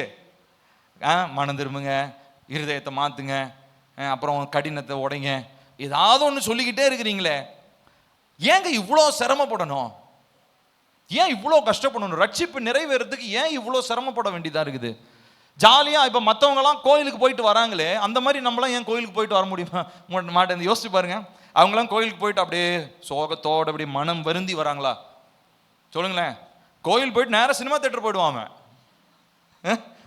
ஆனால் நம்ம சர்ச்சுக்கு வந்துட்டு ஆண்டவர் உணர்த்தினார்னா ஏதோ அப்படியே மனசு அப்படியே வேதனையோடு வீட்டுக்கு போவோம். அப்போ ஏன் இவ்வளோ சிரமமாக இருக்குது? ஏன் ஆண்டவர் பேசும்போது நம்ம நெஞ்சை ஏன் குத்துது? ஒரு சிலருக்கு அது குத்தவே மாட்டேன், விட்டுருங்க. அவங்கள நம்ம ஆண்டவர் சமூகத்தில் தான் அவங்களுக்கு அது ஜோம் பண்ணணும். ஆனால் ஒரு சிலர் பேசுறது, தேவனுடைய ஒரு சில வார்த்தை ஒரு சிலருக்கு ஏன் பிரிக் பண்ணிக்கிட்டே இருக்கு, குத்திக்கிட்டே இருக்குது? ஏன் அவ்வளோ கஷ்டமா இருக்கணும்? இல்லைங்களா? இந்த கேள்வி நம்ம என்னைக்காவது யோசிச்சு பார்த்துருக்குறோமா?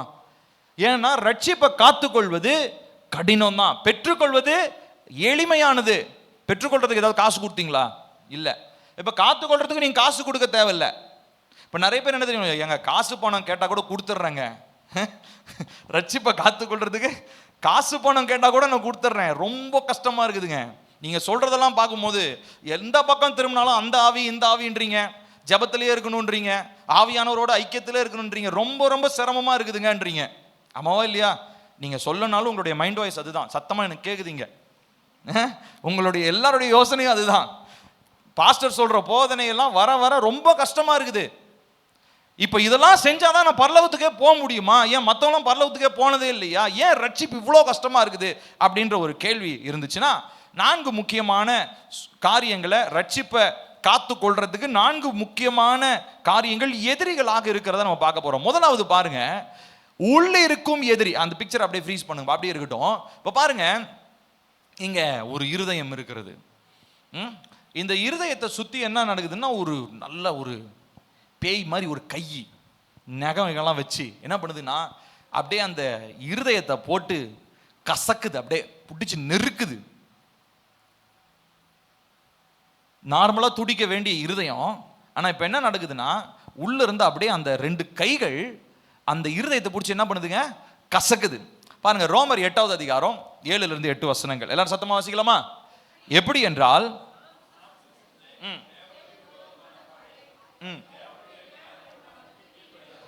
கீழ்ப்படிய கூடாமலும் இருக்கிறது. மாம்சத்துக்கு உட்பட்டவர்கள் தேவனுக்கு பிரியமாய் இருக்க மாட்டார்கள். போதும், திரும்ப அந்த பிக்சர் போங்க. இப்ப பாருங்க, இங்க என்ன போட்டிருக்கு அப்படின்னு சொல்லி சொன்னா, இந்த இருதயத்திற்குள்ளேயே ஒரு எதிரி ஒருவர் இருக்கிறார். அவர் யாருன்னா, அவர் யாரு தெரியுங்களா? பிசாசெல்லாம் கிடையாது, நானே தான். யாரு முதல் எதிரி? எனக்கு நானே தான் எதிரி. சொல்லுங்க, உங்களுக்கு முதல் எதிரி யாரு? ஏங்க இது மட்டும் சத்தம் ஏன் திடீர்னு சோர்ந்து போயிடுறீங்க? உங்களுக்கு யார் முதல் எதிரி சொல்லுங்க? எனக்கு நானே தான் எதிரி. அந்த எனக்கு நான் சொல்றேன் பாத்தீங்களா, அதுக்கு பேர் தான் என்ன சொல்றாரு இங்க ரோமர்ல, மாம்ச சிந்தை அப்படின்னு சொல்றாரு. இந்த மாம்ச சிந்தை என்ன நடக்குதுங்களா பாருங்க, அந்த இருதயத்தை பிடிச்சி அந்த 2 கை அப்படியே நெருக்கிற மாதிரி. அது உள்ள இருந்து தான் வருது. அந்த கை வெளியில இருந்து உள்ள போல, இருதயத்துக்குள்ள தான் இருந்துச்சு. அதாவது நம்ம ரட்சிக்கப்படாத வரைக்கும் எந்த பிரச்சனையும் இல்லைங்க. நான் சொல்றது புரியுதா உங்களுக்கு? எல்லாரும் கவனிங்களேன், என்ன பாருங்க. நம்ம ரட்சிக்கப்படாத வரைக்கும் எந்த பிரச்சனையும் இல்லைங்க. ஆனா ரட்சிக்கப்பட்டதுக்கு அப்புறம் நமக்கு உள்ள இருந்தே ஒரு 2 கை அப்படியே முளைச்சி அப்படி வெளியில வந்து கூர்மையான நகத்தோட என்ன பண்ணுதாங்களாம், இருதயத்தை பிடிச்சி நசுக்குதான், அப்படியே பிடிச்சி அழுத்துது. இதை தான் பவுல் என்ன சொல்றாரு, மாம்ச சிந்தை. அப்போ என்ன நடக்குது அப்படின்னா, இந்த பிரச்சனை இருக்கிறனால நம்மளால தேவனுக்கு உகந்த பிரியமான ரட்சிப்பை பெற்ற ஒரு வாழ்க்கை நம்மளால என்ன பண்ண முடியல, வாழ முடியல. அதனால தான் நம்ம பாட்டு பாடும்போது பாடுறோம், மாம்சத்திற்கு நான் மறிக்கணும், சுயம் என்னில் சாம்பலாய் மாறணும். இந்த சுயம்னு சொல்றோம் பாத்தீங்களா, அதுதான் மாம்ச சிந்தை. அது என்ன பண்ணணுமா, சாகணும். சொல்லுங்க, என்ன பண்ணணும்? சாகணும். அப்போ இந்த ஹார்ட்டுக்குள்ள இந்த 2 கை வருது பாத்தீங்களா, அந்த இருதயத்துக்குள்ள அந்த அந்த ஏதோ ஒன்று உயிரோட என்ன பண்ணிக்கிட்டு துடிச்சுக்கிட்டே இருக்குது. அதுதான் மாம்ச சிந்தைன்னு சொல்றோம். அது என்ன ஆகணும்னா சாகணும். அதுக்கு பேர் தான் என்னது, சுயம். சொல்லுங்க, என்ன பேரு? இப்போ ரட்சிப்பை காத்து கொள்றதுக்கு முதல் விஷயம், சுயத்தை நம்ம என்ன பண்ணணும், ஒட்டைக்கணும்ல, சாகடிக்கணும். அது அது அதாவது பாத்தீங்கன்னா, அது ஒரு நாள்ல செத்து போகாது. அது வேற ஒரு பிரச்சனை. அடிச்சு ஒரே போட்டு தள்ளிட்டா முடிஞ்சு போச்சு கதை அப்படின்லாம் சொல்ல முடியாது. தினம்தோறும் கவனிங்க, எப்படி சொல்லுங்க, சத்தமா சொல்லுங்க, தினம்தோறும் சுயத்தை என்ன பண்ணணும், கொன்னுகிட்டே இருக்கணும். நீங்க இன்னைக்கு தலையை நைட்டு வெட்டி போட்டீங்கன்னா காலையில திரும்ப தலை முளைச்சு திரும்ப நிற்கும். காலையில இருந்து நைட்டு வரைக்கும் திரும்ப சண்டை போட்டு என்ன பண்ணணும், தலையை வெட்டிட்டு தான் தூங்கணும். திரும்ப அடுத்த நாளும் அதே தான். எத்தனை நாளுங்க? சாகர வரைக்கும் இதே தான். புரியுதா ரட்சிப்பு ஏன் கஷ்டமா இருக்குன்னு? சாகர வரைக்கும் சுயத்தை என்ன பண்ணணும், சாகடிக்கணும். திரும்ப சொல்லுங்க, சாகர வரைக்கும் சுயத்தை சாகடிக்கணும். திரும்ப சொல்லுங்க, சாகர வரைக்கும் சுயத்தை சாகடிக்கணும். ஹல்லேலூயா. அடுத்து 2வதா ஒரு எதிரி இருக்கிறார். இவர் யாருன்னு பாருங்க, உள்ளே இருக்கும் எதிரியின் கிரியைகள். இப்ப இவர் கவனிச்சு பாருங்க. இப்ப இவர் என்ன நடக்குதுன்னா, இங்க அதே ஹார்ட் தான், ஆனா இங்க வேற ஒருத்தர் இருக்கிறாரு. இவர் பார்த்தீங்கன்னா தலையில தொப்பி இப்பெல்லாம் மாட்டு கை காலெல்லாம் வச்சிருக்கிறார். இவர் என்ன பண்றாருன்னா, இந்த மாம்ச சிந்தை ஏற்கனவே பார்த்தோம் பார்த்தீங்களா, முதல் எதிரி சுயம்னு சொன்ன இல்லைங்களா, அவர் மூலமா அவருடைய ஆக்சஸ் கொடுத்தனால வேற ஒருத்தர் என்ன பண்ணிட்டாருன்னா, உள்ள இருந்து ஒரு சில கிரியைகளை அவர் வெளிப்படுத்தி கொண்டிருக்கிறார். ஒரு வசனத்தை வாசிப்போமா? மார்க் 7வது அதிகாரம் 21ல இருந்து 22. சத்தமா வாசிங்க. எப்படி எனில் மனுஷனுடைய இருதயத்திற்குள்ளிருந்து பொல்லாத சிந்தனைகளும், சத்தமா, விபச்சாரங்களும், கொலைபாதகங்களும், காமவிகாரமும், வன்கண்ணும், தூஷணமும், பெருமையும், மதிகேடும் புறப்பட்டு வரும். இது ஏசப்பா ரொம்ப தெளிவா சொல்றாரு. இது எங்க இருந்து வருதுங்க? எங்க இருந்து வருதுங்க? இருதயத்துக்குள்ள இருந்து வருது. இது இருதயத்திற்குள்ள எப்படி போச்சு? ஏன் படைக்கும் போதே ஆண்டவர் இருதயத்துல இந்த அசுத்தத்தோடைய படைச்சிருப்பாரு? இல்ல, அவர் படைக்கும் போது பரிசுத்தமா தான் படைச்சாரு. ஆனா எப்படி உள்ள போச்சு? இந்த சுயம் ஏற்கனவே இருந்தது பாத்தீங்களா, முதல் எதிரி. இந்த சுயம் என்ன பண்ணிட்டாருன்னா, பிசாசனுடைய இந்த கிரியைகளுக்கு என்ன கொடுத்துட்டாரு? வாசலை ஏற்படுத்தி கொடுத்துட்டார். திறப்புகள் ஏற்படுத்தப்பட்டுருச்சு, வாசல்கள் திறக்கப்பட்டுருச்சு. இப்போ இதெல்லாம் உள்ள நுழைஞ்சு இப்போ உள்ள இருந்து இங்கிருந்து என்னமோ தோன்றுகிற மாதிரி இங்கிருந்து வெளியே வருது. அது உள்ளே இருக்கும் எதிரியினுடைய கிரியைகள். இந்த கிரியைகள் ரொம்ப முக்கியமான பிரச்சனைங்க, சரிங்களா? அதனால தான் ஏற்கனவே 2 வருடத்துக்கு முன்பதாக நம்ம இந்த போதனை நம்ம செஞ்சிருக்கிறோம். அதை நீங்க கண்டிப்பா கேட்கணும். கேட்காதவங்க 90 அறைகள், இருதயத்தின் ஆழங்களை ஆராய்ந்து பார்த்தல் என்கிறதான ஒரு செய்தியை நம்ம பார்த்தோம். அதுல ஒவ்வொரு அறையிலும் எப்படி பிசாசு தங்கி இருக்கிறான், அந்த அறையிலிருந்து இந்த சத்துருவை எப்படி வெளியேற்றுறது, அவனுடைய கிரியைகள் எப்படி வெளியேற்றுகிறது, அது நிமித்தமா நம்ம வாழ்க்கை எப்படி ரட்சிப்பை காத்துக்கொள்ள முடியாம ஏன் திணறிக்கிட்டு இருக்கிறோன்றதுக்கான பல கேள்விகளுக்கான பதில் அந்த டீச்சிங்ல, அந்த போதனைகள் இருக்குது. கண்டிப்பா நீங்க அதை கேட்கணும். என் மண்மெல்லாம் பண்ணி எங்கெல்லாம் வீட்டு போன்ல என்னென்னலாம் பார்க்குறோம் இல்லையா, நீங்க அதை கேட்கலன்னா திரும்ப தயவு செஞ்சு கேளுங்க. ஒருவேளை கேட்டவங்களா இருந்தாலும் திரும்ப கேளுங்க. நானே அந்த டீச்சிங்கை நான் எடுத்த டீச்சிங் தான் அது, ஆவியானவர் பேசினது. ஆனால் நானே 2-3 தாட்டி கேட்டிருக்கேன். ஒவ்வொரு தாட்டியும் பேசும்போது என்னோட ஆவியானவர் பேசியிருக்கிறார். ஸோ அதனால இது ஏற்கனவே நான் கேட்டதுன்னா தயவு செஞ்சு நினைக்காதீங்க. ஆவியானவர் அந்த நேரத்தில் நம்முடைய இருதயத்திற்கு என்ன தேவையோ அந்த வார்த்தையை நிச்சயம் பேசுவார். ஸோ அதனால் கண்டிப்பாக நீங்கள் அதை கேட்கணும். நான் உங்களுக்கு அந்த லிங்கை நான் ஃபார்வர்ட் பண்ணிடுறேன் சிம்ரனா குடும்பத்தில். இப்போ 2வது நான் பார்க்கறது என்னதுங்க, இந்த மறைஞ்சிருக்கிற அந்த எதிரியினுடைய கிரியைகள் அப்படின்னு சொல்லி பார்க்குறோம். அடுத்து 3வதா பாருங்க, அடுத்தது பாருங்க என்ன போட்டிருக்குங்க, வெளியில் இருக்கும் எதிரி. இவர் அடுத்த கேட்டகரி பாருங்க. இங்க ஒரு மனுஷர் இருக்கிறாரு, இவர் ரொம்ப யோக்கியமா இவர் நடந்து போகணும் அப்படின்னு பார்க்குறாரு. ஆனால் பின்னாடி பார்த்தீங்கன்னா ஒருத்தர் அப்படியே குறுகுறு பார்வையோட அழிக்கக்கூடிய நோக்கத்தோடையே ஒருத்தர் என்ன பண்ணிட்டு இருக்கிறாரு.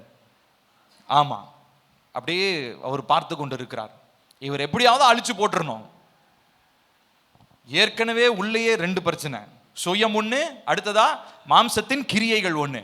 அது இல்லாம இப்ப 3வதா ஒருத்தர் என்ன பண்றாரு, வெளியிலிருந்து என்னை தாக்கும்படியாக காத்து கொண்டிருக்கிறார். வாசிப்போமா 1 பேதுரு 5:8-9. சத்தமா வேகமா வாசிப்போம். தெளிந்த புத்தி உள்ளவர்களா இருங்கள், விழித்திருங்கள். ஏனெனில் உங்கள் எதிராளியாகிய பிசாசானவன் கெர்ச்சிக்கிற சிங்கம் போல எவனை விழுங்கலாமோ என்று வகை தேடி சுற்றி திரிகிறான்.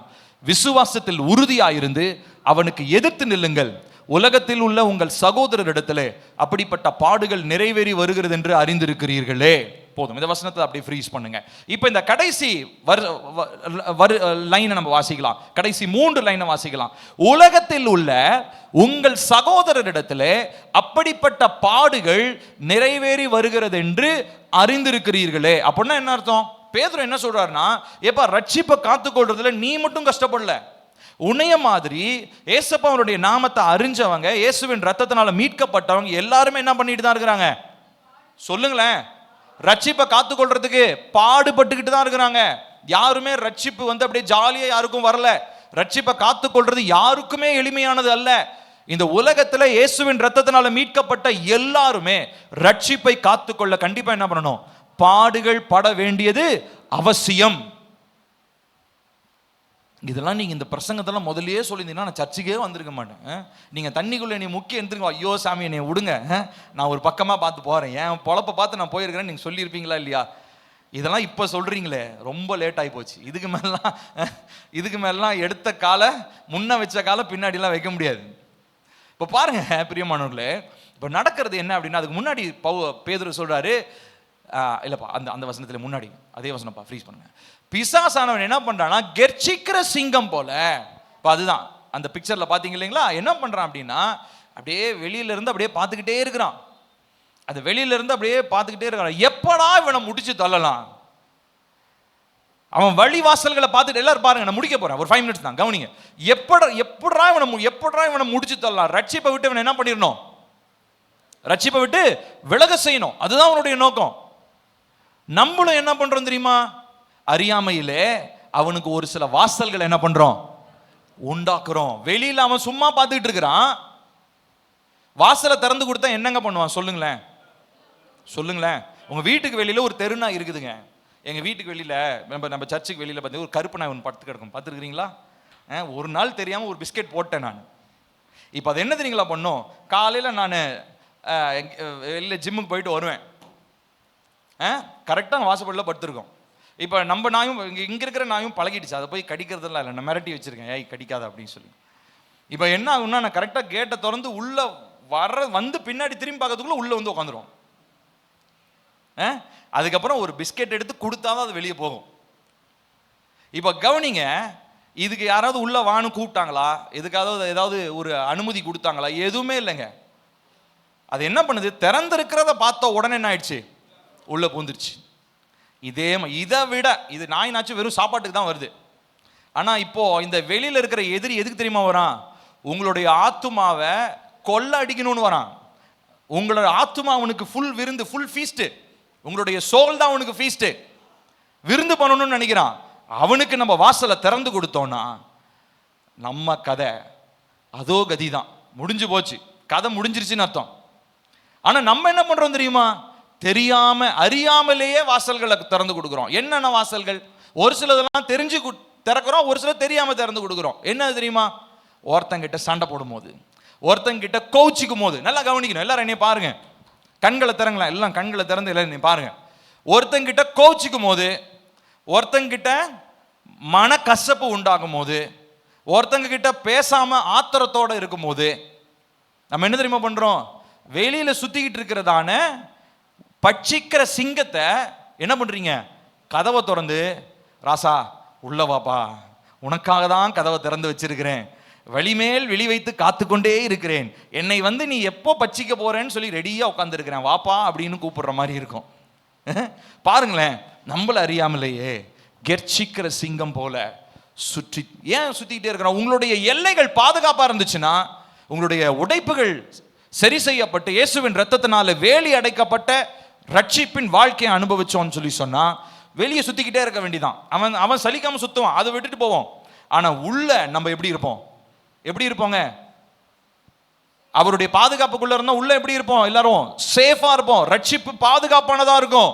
ஆனா வாசல்கள் திறக்கப்பட்டுச்சு, உடைப்பு ஏற்பட்டுச்சுன்னா கதை முடிஞ்சதுன்னு அர்த்தம். எப்படி உள்ள போனானே தெரியாது.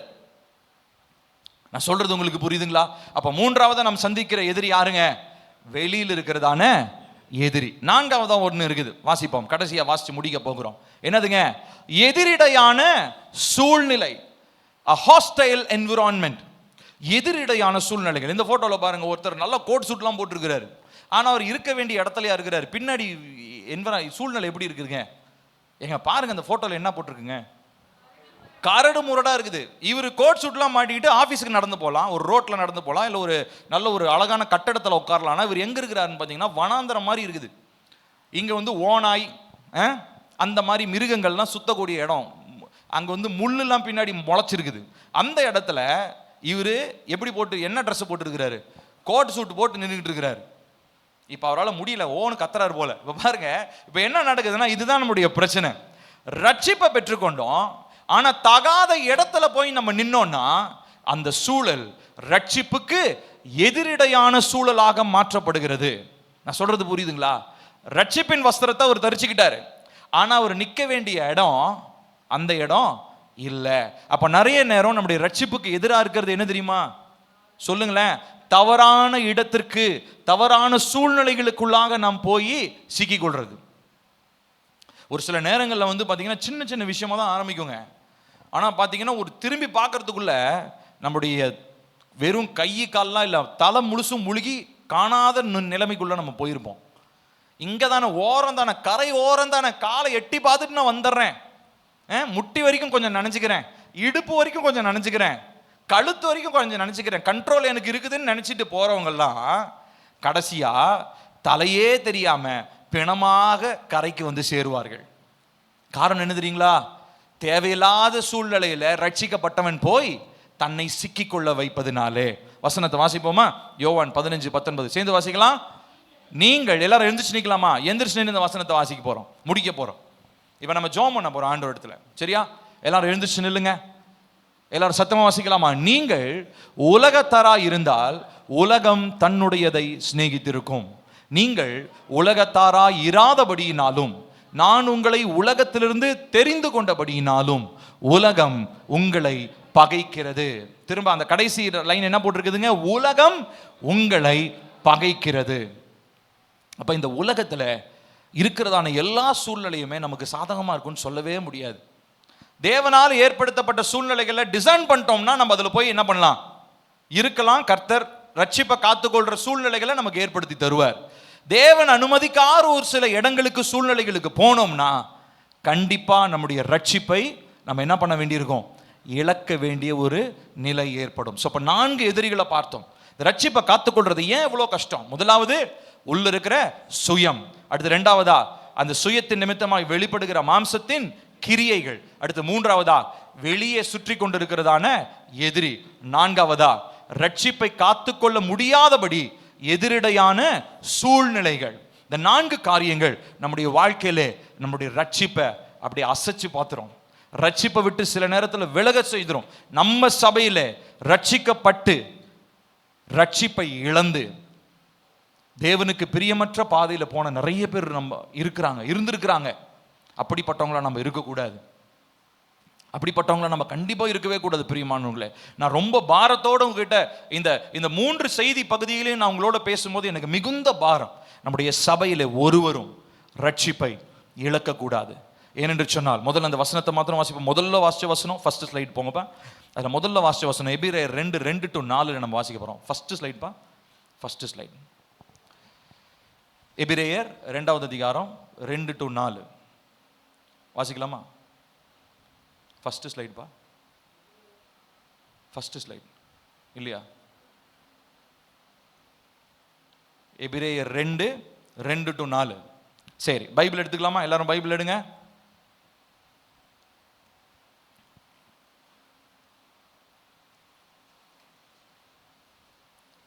எபிரேயர் 2:2-4 பைபிள் எடுத்தவங்க எல்லாம் சத்தமா நம்ம வாசிக்க போறோம். வாசிக்கலாமா? ஏனெனில் 2-4 வரைக்கும். எபேசியர்லவா? எபிரேயர்.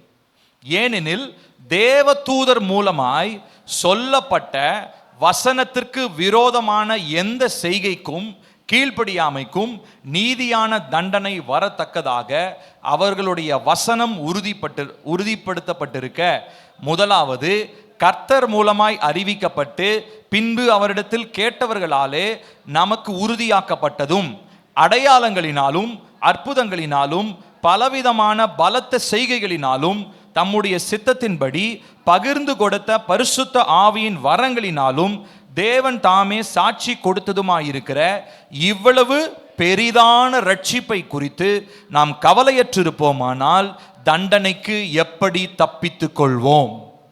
இந்த கடைசி லைன் தான் அது நான் உங்களுக்கு ஞாபகப்படுத்த விரும்புகிறேன். பெற்றுக்கொண்ட ரட்சிப்பை குறித்து கவலையற்றவங்களா இருந்துச்சிங்கன்னா எப்படி நம்ம தண்டனைக்கு தப்பிக்க முடியும்? தண்டனை உடனே பழைய ஏற்பாட்டில் இருக்கிற தண்டனைகள் லீகலிசம் பேசுகிறாங்கன்னு சொல்லக்கூடாது. உண்மையாலுமே ரட்சிப்பை காத்துக்கொள்ளவில்லை என்று சொன்னால் தண்டனை உறுதி. கிருபை இருக்குது, உண்மைதான். கிருபையை பயன்படுத்தி ரட்சிப்பை காத்துக்கொள்ளதான் முயற்சி பண்ணணுமே ஒழிய கிருபையை பயன்படுத்தி தேவனுக்கு பிரியமற்ற வாழ்க்கையை வாழ்றதுக்காக கிருபை நமக்கு கொடுக்கப்படலை. பிரியமானவர்களே, இந்த நாளிலே தேவ பிள்ளைகளாகிய நம்ம பல வருஷமா சபைக்கு வர்றவங்க இருக்கிறீங்க. இந்த சபை உருவாவதற்கு காரணமா இருக்கிறதான குடும்பங்கள் இருக்கிறீங்க. இப்போ ரீசெண்டா 1 or 2 இயர்ஸ்ல சபைக்கு வந்தவங்க இருக்கிறீங்க. நீங்க யாராக இருந்தாலும், நாம் யாராக இருந்தாலும் ரட்சிப்பை நாம் காத்துக்கொள்ள வேண்டியது அவசியமாக இருக்கிறது. ஹல்லேலூயா. நம்ம எல்லாரும் கண்களை மூடுவோம். தேவனை நோக்கி நாம் பார்க்க போகிறோம். கர்த்தருடைய ஆவியானவர் நம்மோடு கூட தான் இந்த 3 பாகங்களின் வழியாக கர்த்தர் நம்மோடு பேசியிருக்கிறார். இதை நம்ம யாருமே உதாசனப்படுத்தவே முடியாதுங்க. நாம் பெற்றுக்கொண்ட ரட்சிப்பு ரொம்ப ரொம்ப விலையேற பெற்றதுங்க.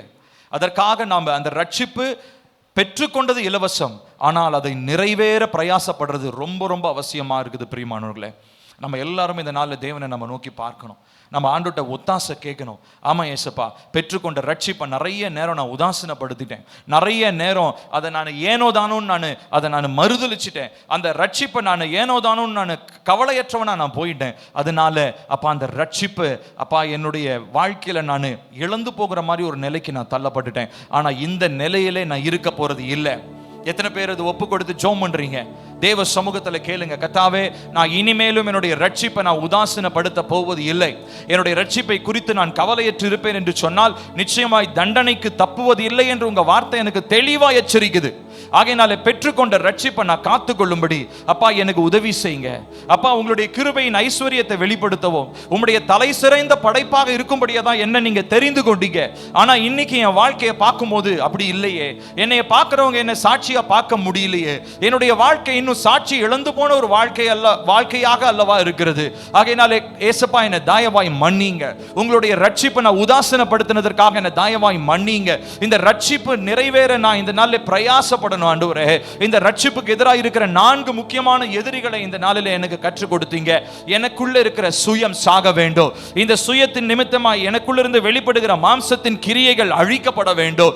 என்னை சுற்றி வந்து கொண்டு என்னை விழுங்கலாம் என்று நினைத்துக் கொண்டு இருக்கிற அப்பா இந்த பிசாசுடைய கெர்ச்சிக்கிற வல்லமைகளிலிருந்து எனக்கு ஒரு பாதுகாப்பு வேண்டும். அதே போல தேவனுடைய ரட்சிப்பை இழந்து போகக்கூடியதான எதிரிடையான சூழல்களிலே நான் இந்த நாளில் நான் நின்று கொண்டிருந்தாலோ கர்த்தரனை காப்பாற்ற வேண்டும்.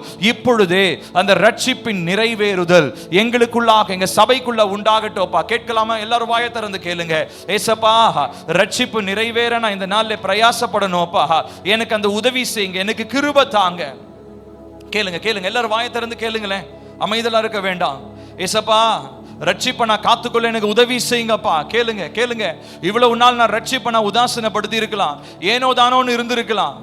அப்பா, இந்த ரட்சிப்பை கெடுக்கக்கூடிய நிறைய சத்துருவின் கிரியைகளுக்கு என் மனசுல நான் இடம் கொடுத்திருக்கலாம்.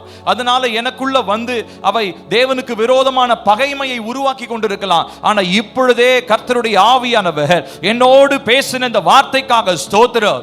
என்னுடைய ரட்சிப்பு நிறைவேற இந்த நாளிலே கர்த்தாவே எனக்கு உதவி செய்யுங்க. எனக்கு உதவி செய்யுங்கப்பா. எனக்கு உதவி செய்யுங்கப்பா. அப்பா, நான் ஜெபத்தில் விழித்திருக்க வேண்டும். தேவனுடைய பிரசன்னத்தில் காத்திருக்க வேண்டும். கிருபையை நீர் பெற்றுக் கொடுத்தது இலவசம் தான். ஆனால் நான் காத்துக்கொள்வது அப்பா என்னுடைய கரத்திலும் நீர் ஒரு பொறுப்பை கொடுத்திருக்கிறீங்களே. காத்துக்கொள்றதை ஏதோ ஃப்ரீயா நீங்க செய்யல அப்பா. காத்துக்கொள்றதுக்கு ஒரு பெரிய பொறுப்பை என்கிட்ட கொடுத்திருக்கிறீங்க. ஆகையினால் இந்த பொறுப்பை உணர்ந்த தேவனுடைய பிள்ளைகளாய் ரட்சிப்பை காத்துக்கொள்ளும் நோக்கத்தோடு இந்த நாட்களிலே நான் இந்த நாட்களிலே செயல்பட உணர்வுள்ளவனாய் இருக்க கர்த்தர் என்னை மாற்றுவீராக. கேட்போம் கேட்போம், எல்லாரும் வாயை திறந்து கர்த்தர் என்னை மாற்றுவோ. முடிந்தால் எல்லாரும் கரங்களை உயர்த்துவோமா. இந்த நாளிலே நாம் ஜெபிக்க போகிறோம். கர்த்தாவே, இந்த சபையில் இருக்கிறதான நாங்க ஒவ்வொருத்தரும் அப்பா ரட்சிப்பை இழந்து போயிடக்கூடாதப்பா. நாங்க யாருமே ரட்சிப்பை இழந்து போயிடக்கூடாதப்பா. பெற்றுக்கொண்ட ரட்சிப்பு நிறைவேற நாங்க பிரயாசப்படணும்னு சொல்லி உங்க வார்த்தை சொல்லுதே. இறுதி வரை முடிவு பரியந்தம் நிலைத்திருப்பவனே ரட்சிக்கப்படுவான் என்று உங்களுடைய வார்த்தை சொல்லுதே. ஆகையினாலே கடைசி மூச்சு வரை கர்த்தாவே எங்களுடைய சுயத்தை மேற்கொள்ள, மாம்சத்தின் கிரியைகளை மேற்கொள்ள, எதிராளியினுடைய திட்டங்களை அறிந்து கொண்டு வெளியேற்ற, எதிரடையான சூழ்நிலைகளிலிருந்து நாங்கள் வெளியே வர கர்த்தர் எங்களுக்கு உதவி செய்வீராக. இந்த நாளிலே எங்களோடு கூட இணைந்து ஜெபிக்கிறவர்கள், ஜெபிக்க போறவர்கள் யாராக இருந்தாலோ அப்பா, அவர்கள் ஒவ்வொருடைய ரட்சிப்பையும் உறுதிப்படுத்துவது நீங்க. அதை காத்துக்கொள்ள கிருபையை தருகிறவர் நீங்க. பரிசுத்த ஆவியானுடைய அபிஷேகத்தை அவர்களுக்கு தந்து ரட்சிப்பின் உன்னத அனுபவத்தை அவர்களை நடத்துகிறவர் நீங்க அப்பா. அந்த உன்னத அனுபவம் உம்முடைய பிள்ளைகளுக்கு இந்த நாட்களிலே உண்டாவதாக. ஒருவேளை அதை அவர்கள் இழந்திருந்தாலோ, ஒருவேளை அவர்கள் மறந்து போயிருந்தாலோ, இப்பொழுதே ஸ்பிரிட் ஆஃப் காட், பரிசுத்த ஆவியானவர் நீர் அவர்களை உயிர்ப்பிப்பீராக. மரித்து போன நிலையில் இருக்கிறதான அவர்களுடைய ஆத்துமா இப்பொழுது உயிர்ப்பிக்கப்படுவதாக. Right no father. கேளுங்க, எல்லாரும் கரங்களை உயர்த்துவோமா. சிறு பிள்ளைகள், பெரியவர்கள், வாலிப பிள்ளைகள் யாராக இருந்தாலோ, நீங்க இருக்கிற இடத்துல நீங்க நின்னாலும் சரி, உட்கார்ந்தாலும் சரி, கரங்களை 2 கரங்களையும் உயர்த்துங்க. கர்த்தருக்கு நேரா உயர்த்தி சொல்லுங்க, ஏசப்பா, இந்த வெளியேற பெற்ற ரட்சிப்பை என்னால காத்துக்கொள்ள முடியல. நிறைய நிறைய நேரம் நான் தோத்து போயிடுறேன், நிறைய நேரம் மாம்சத்தின் கிரியைகள் என்ன மேற்கொள்ளுது, நிறைய நேரம் பிசாசுக்கு நான் வழி விட்டுறேன், நிறைய நேரம் இதை உதாசீனப்படுத்துறேன் ஏசப்பா. ஆனா இனிமே நான் அப்படி இருக்க போறது இல்ல. ஆவியானவரே எனக்கு பலன் தாங்க. கேளுங்க, கரங்களை உயர்த்தினவங்க கேளுங்க. ஆவியானவரே ரட்சிப்பை நான் காத்துக்கொள்ள எனக்கு பலன் தாங்க ஏசப்பா. ரட்சிப்பை காத்துக்கொள்ள எனக்கு கிருபை தாங்க. ஒரு நாளும் அப்பா நான் உதாசீனப்படுத்திட கூடாதப்பா. ஒரு நாளும் இந்த கனமான ரட்சிப்பை நான் ஏனோ தானோ நினைச்சிட கூடாதப்பா. எங்க சபையில் இருக்கிற ஒருத்தரும் ரட்சிப்பை விட்டு, தேவனுடைய ரட்சிப்பை விட்டு பின்மாற்றத்திற்குள்ள போக கூடாது. உலகத்தினுடைய தாக்கத்திலோ சத்துருவினுடைய நய வஞ்சகத்திலும் விழுந்து விடாதபடிக்கு சுயத்திற்கு மேலாய் ஜெயம் எடுக்கிறவர்களாக, மாம்சத்தின் கிரியைகளின் மேலே ஜெயம் எடுக்கிறவர்களாக, கெர்ச்சிக்கிற சிங்கத்திலிருந்து விடுதலையாக்கப்பட்டவர்களாக, எதிரடையான சூழ்நிலைகளிலிருந்து விடுதலையாக்கப்பட்டவர்களாக, ரட்சிப்பை காத்துக்கொண்டு ஜெயமுள்ள ஒரு வாழ்க்கை வாழ எங்கள் சபையில் இருக்கிற ஒவ்வொருத்தருக்கும் கிருபை தாங்க. கர்த்தருடைய ஆவியானவரே, நீர் எங்களை பலப்படுத்துகிற தேவனப்பா. சோர்வான நிலைகளில் எங்களை பலப்படுத்துகிறீர். நாங்க இந்த நாள் ஆராதனையில பாண்டோம், வனாந்தரம் செழிப்பாய் மாற்றுகிற தேவன் நீங்க, பலவீனமை பலவானாய் மாற்றுகிற தேவன் நீங்க. ஆகையினால் இப்பொழுது ரட்சிப்பை காத்துக்கொள்ள முடியாதபடி எந்த குறைவா இருந்தாலோ அதை நிறைவாய் மாற்றுகிற பரிசுத்த ஆவியானவரே, இப்பொழுதே உம்முடைய வல்லமையினாலே எங்கள் குடும்பத்தை, எங்கள் சபையை கர்த்தர் நிரப்புவீராக என்று சொல்லி ஜெபிக்கிறோம். ஓ கர்த்தருடைய ஆவியானவரே, நீர் இந்த நாளிலே அப்பா உம்முடைய சபையிலே நீர் தெரிந்து கொண்டு நீர் உம்முடைய இரத்தத்தினாலே மீட்டெடுத்த உம்முடைய பிள்ளைகளுக்காக கர்த்தர் பக்தி வைராக்கியம் பாராட்டி உம்முடைய வல்லமையினாலே அவருடைய ரட்சிப்பை காத்துக்கொள்ள கர்த்தாவே அவங்களுக்கு உதவி செய்வீராக. கிருபையை தாங்கப்பா. கடின இருதயங்களை உடைங்கப்பா. நிறைய நேரங்களில் காணப்படுகிற அந்த செவிட்டு தன்மைகளை விட்டு வெளியேறட்டும் அப்பா. கர்த்தருடைய வசனத்தை கேட்க முடியாதபடி உணர்வற்ற இருதயங்களை கர்த்தர் மாற்றுங்க. கல்லான இருதயத்தை எடுத்துட்டு சதையான இருதயமா வையுங்க. அதுல ரட்சிப்பை குறித்து எப்பொழுதுமே ரட்சிப்பை பத்தியே சிந்தித்துக் கொண்டிருக்கிற எண்ணம் உடையவங்களா எங்களை மாற்றுங்க. தேவனோடு இருக்கிற ஐக்கியத்தில் நாங்கள் நடக்க எங்களுக்கு உதவி செய்யுங்க. உங்களுடைய ரட்சிப்பு விலையேற பெற்றது. ஏன் ஒருத்தனுக்காக ரட்சிப்பை தர்றதுக்கு தான் நீங்க பூமியில வந்து உங்களுடைய ஜீவனை எனக்கு தந்தீங்க, உங்க உயிரை எனக்கு கொடுத்தீங்க. உங்களுடைய உயிரை காட்டில் இந்த உலகத்துல மேலானது ஒண்ணுமே இல்லப்பா. ஆனா இந்த உலகத்துல அதை பார்க்காம, உங்க பலியை பார்க்காம நாங்க உலகத்துல ஏதாவது ஒரு காரியத்தை பார்த்துட்டு போனோம்னு சொல்லி சொன்னா அந்த தண்டனைக்கு நாங்க ஒரு நாளும் தப்பிக்கவே முடியாது. உங்களுடைய அன்பை காட்டிலும் பெரிதான இந்த உலகத்துல எதுவுமே இல்லப்பா. அந்த உணர்வு எப்பொழுதும் எங்க சிந்தையில் இருக்கட்டும். ரட்சிப்பை இழக்க செய்யற மாதிரி ஏதாவது ஒரு காரியம் வந்தா உங்களுடைய அன்பை எங்களுக்கு நினைப்பூட்டுங்க. ஏசப்பனுடைய அன்பை எனக்கு நினைப்பூட்டுங்க. தேவனுக்கு பிரியமில்லாத ஒரு காரியத்தை என் கண்கள் பார்க்கும் போதோ, என் இருதயம் சிந்திக்கும் போதோ, என் வாய் பேசும் போதோ, அந்த நேரத்தில் ஆவியானவர் உங்க அன்பை எனக்கு ஞாபகப்படுத்துங்க. அந்த அன்பு உணர்ந்தவனா இருந்தனா நிச்சயமா அந்த ரட்சிப்பை இழக்கக்கூடிய எந்த விஷயத்தையும் நான் செய்ய மாட்டேன். அதனால என்னுடைய இருதயத்துல அப்படிப்பட்டதான ஒரு உணர்வை கர்த்தர் தாங்க.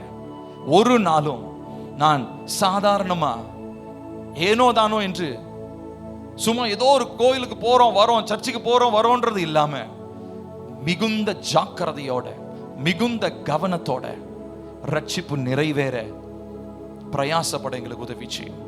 அன்புள்ள தேவனே, அப்பா நீர் இந்த நாளில் எங்களோடு பேசின இந்த வார்த்தைக்காக ஸ்தோத்திரம். இந்த வார்த்தைகளினாலே நீர் எங்களோடு பேசி இருக்கிறீர், தேற்றி இருக்கிறீர். என்னுடைய ஆத்மாவுக்கு தேவையான உணவை நீர் தந்திருக்கிறீர். பேசப்பட்ட வார்த்தையின்படி நாங்கள் உணர்வுள்ளவர்களாய் ரட்சிப்பை காத்துக்கொள்ள, முழுமையடையாத கட்டிடங்கள் முழுமையாக்கப்பட, அப்பா நாங்கள் கர்த்தருடைய நாள் பரியந்தம் எங்கள் மரணமோ கர்த்தருடைய வருகையோ எது முன்னாடி வந்தாலும் அந்த நாளில் எங்களுடைய கட்டிடம் முழுமையடைஞ்சதா இருக்கணும் ஆண்டவரே. கம்ப்ளீட் பில்டிங்கா இருக்க நாங்க இருக்கணும். இன்கம்ப்ளீட்டா நாங்க இருக்கக்கூடாது. முழுமை அடையாதவங்களா நாங்க இருக்கக்கூடாது. எங்க ரட்சிப்பு முழுமை அடைஞ்சிருக்கணும். கர்த்தருக்குள் நாங்கள் மரிக்க, கர்த்தருக்குள் தேவனுடைய சமூகத்தில் காணப்பட, எது வந்தாலும் சரி உங்க சமூகத்தில் நாங்கள் ரட்சிப்பை காத்து கொண்டவங்களா உங்க சமூகத்தில் வந்து நிற்க, உங்க நோக்கத்தை உங்களுடைய நோக்கத்தை, உங்க சித்தத்தையும் நிறைவேற்றுகிறவங்களா கர்த்தர் நீர் எங்களை மாற்றும். இந்த நாளில் பேசின வார்த்தைகளுக்காக நன்றி. தொடர்ந்து எங்களோடு பேசும். உங்களுடைய நாம மாத்திரம் மகிமை அடையட்டும். எங்களுடைய சபையில இனி எந்த மனிதருக்குள்ளாகவும் இனி இந்த ரட்சிப்பை குறித்ததான கவலையற்ற தன்மையை உண்டாக்குகிறதான அசுத்த வல்லமைகளை என்னுடைய சபையை விட்டு, விசுவாச மக்களை விட்டு வெளியேறும்படி கட்டளை எடுக்கிறோம். ரட்சிப்பை குறித்ததான அந்த அந்த கவலையே இல்லாம, அந்த அக்கறையே இல்லாம ஏனோதானோ என்று செயல்படுத்துகிறதான அசுத்த வல்லமைகள் எங்கள் குடும்பங்களை விட்டு, சபையை விட்டு வெளியேறுவதாக மிகுந்த ஜாக்கிரதை உள்ளவங்களா ரட்சிப்பை காத்துக்கொள்ள எங்கள் சபை மக்களுக்கு கர்த்தர் உதவி செய்யும். நீரே உயர்ந்தரும். துதி கன மகிமையெல்லாம் உமக்கே செலுத்துகிறோம். இயேசுவின் மூலமாய் கேட்கிறோம் எங்கள் ஜீவனுள்ள நல்ல பிதாவே. நம்முடைய கர்த்தராகிய இயேசு கிறிஸ்துவின் கிருபையும், பிதாவாகிய தேவனுடைய அன்பும், பரிசுத்த ஆவியினுடைய காவலும் ஐக்கியமும் நாம் அனைவரோடும் இன்றும் சதா காலங்களும் நிலைத்திருப்பதாக. ஆமென், ஆமென். ஸ்தோத்திரம். கர்த்தர் நம்மை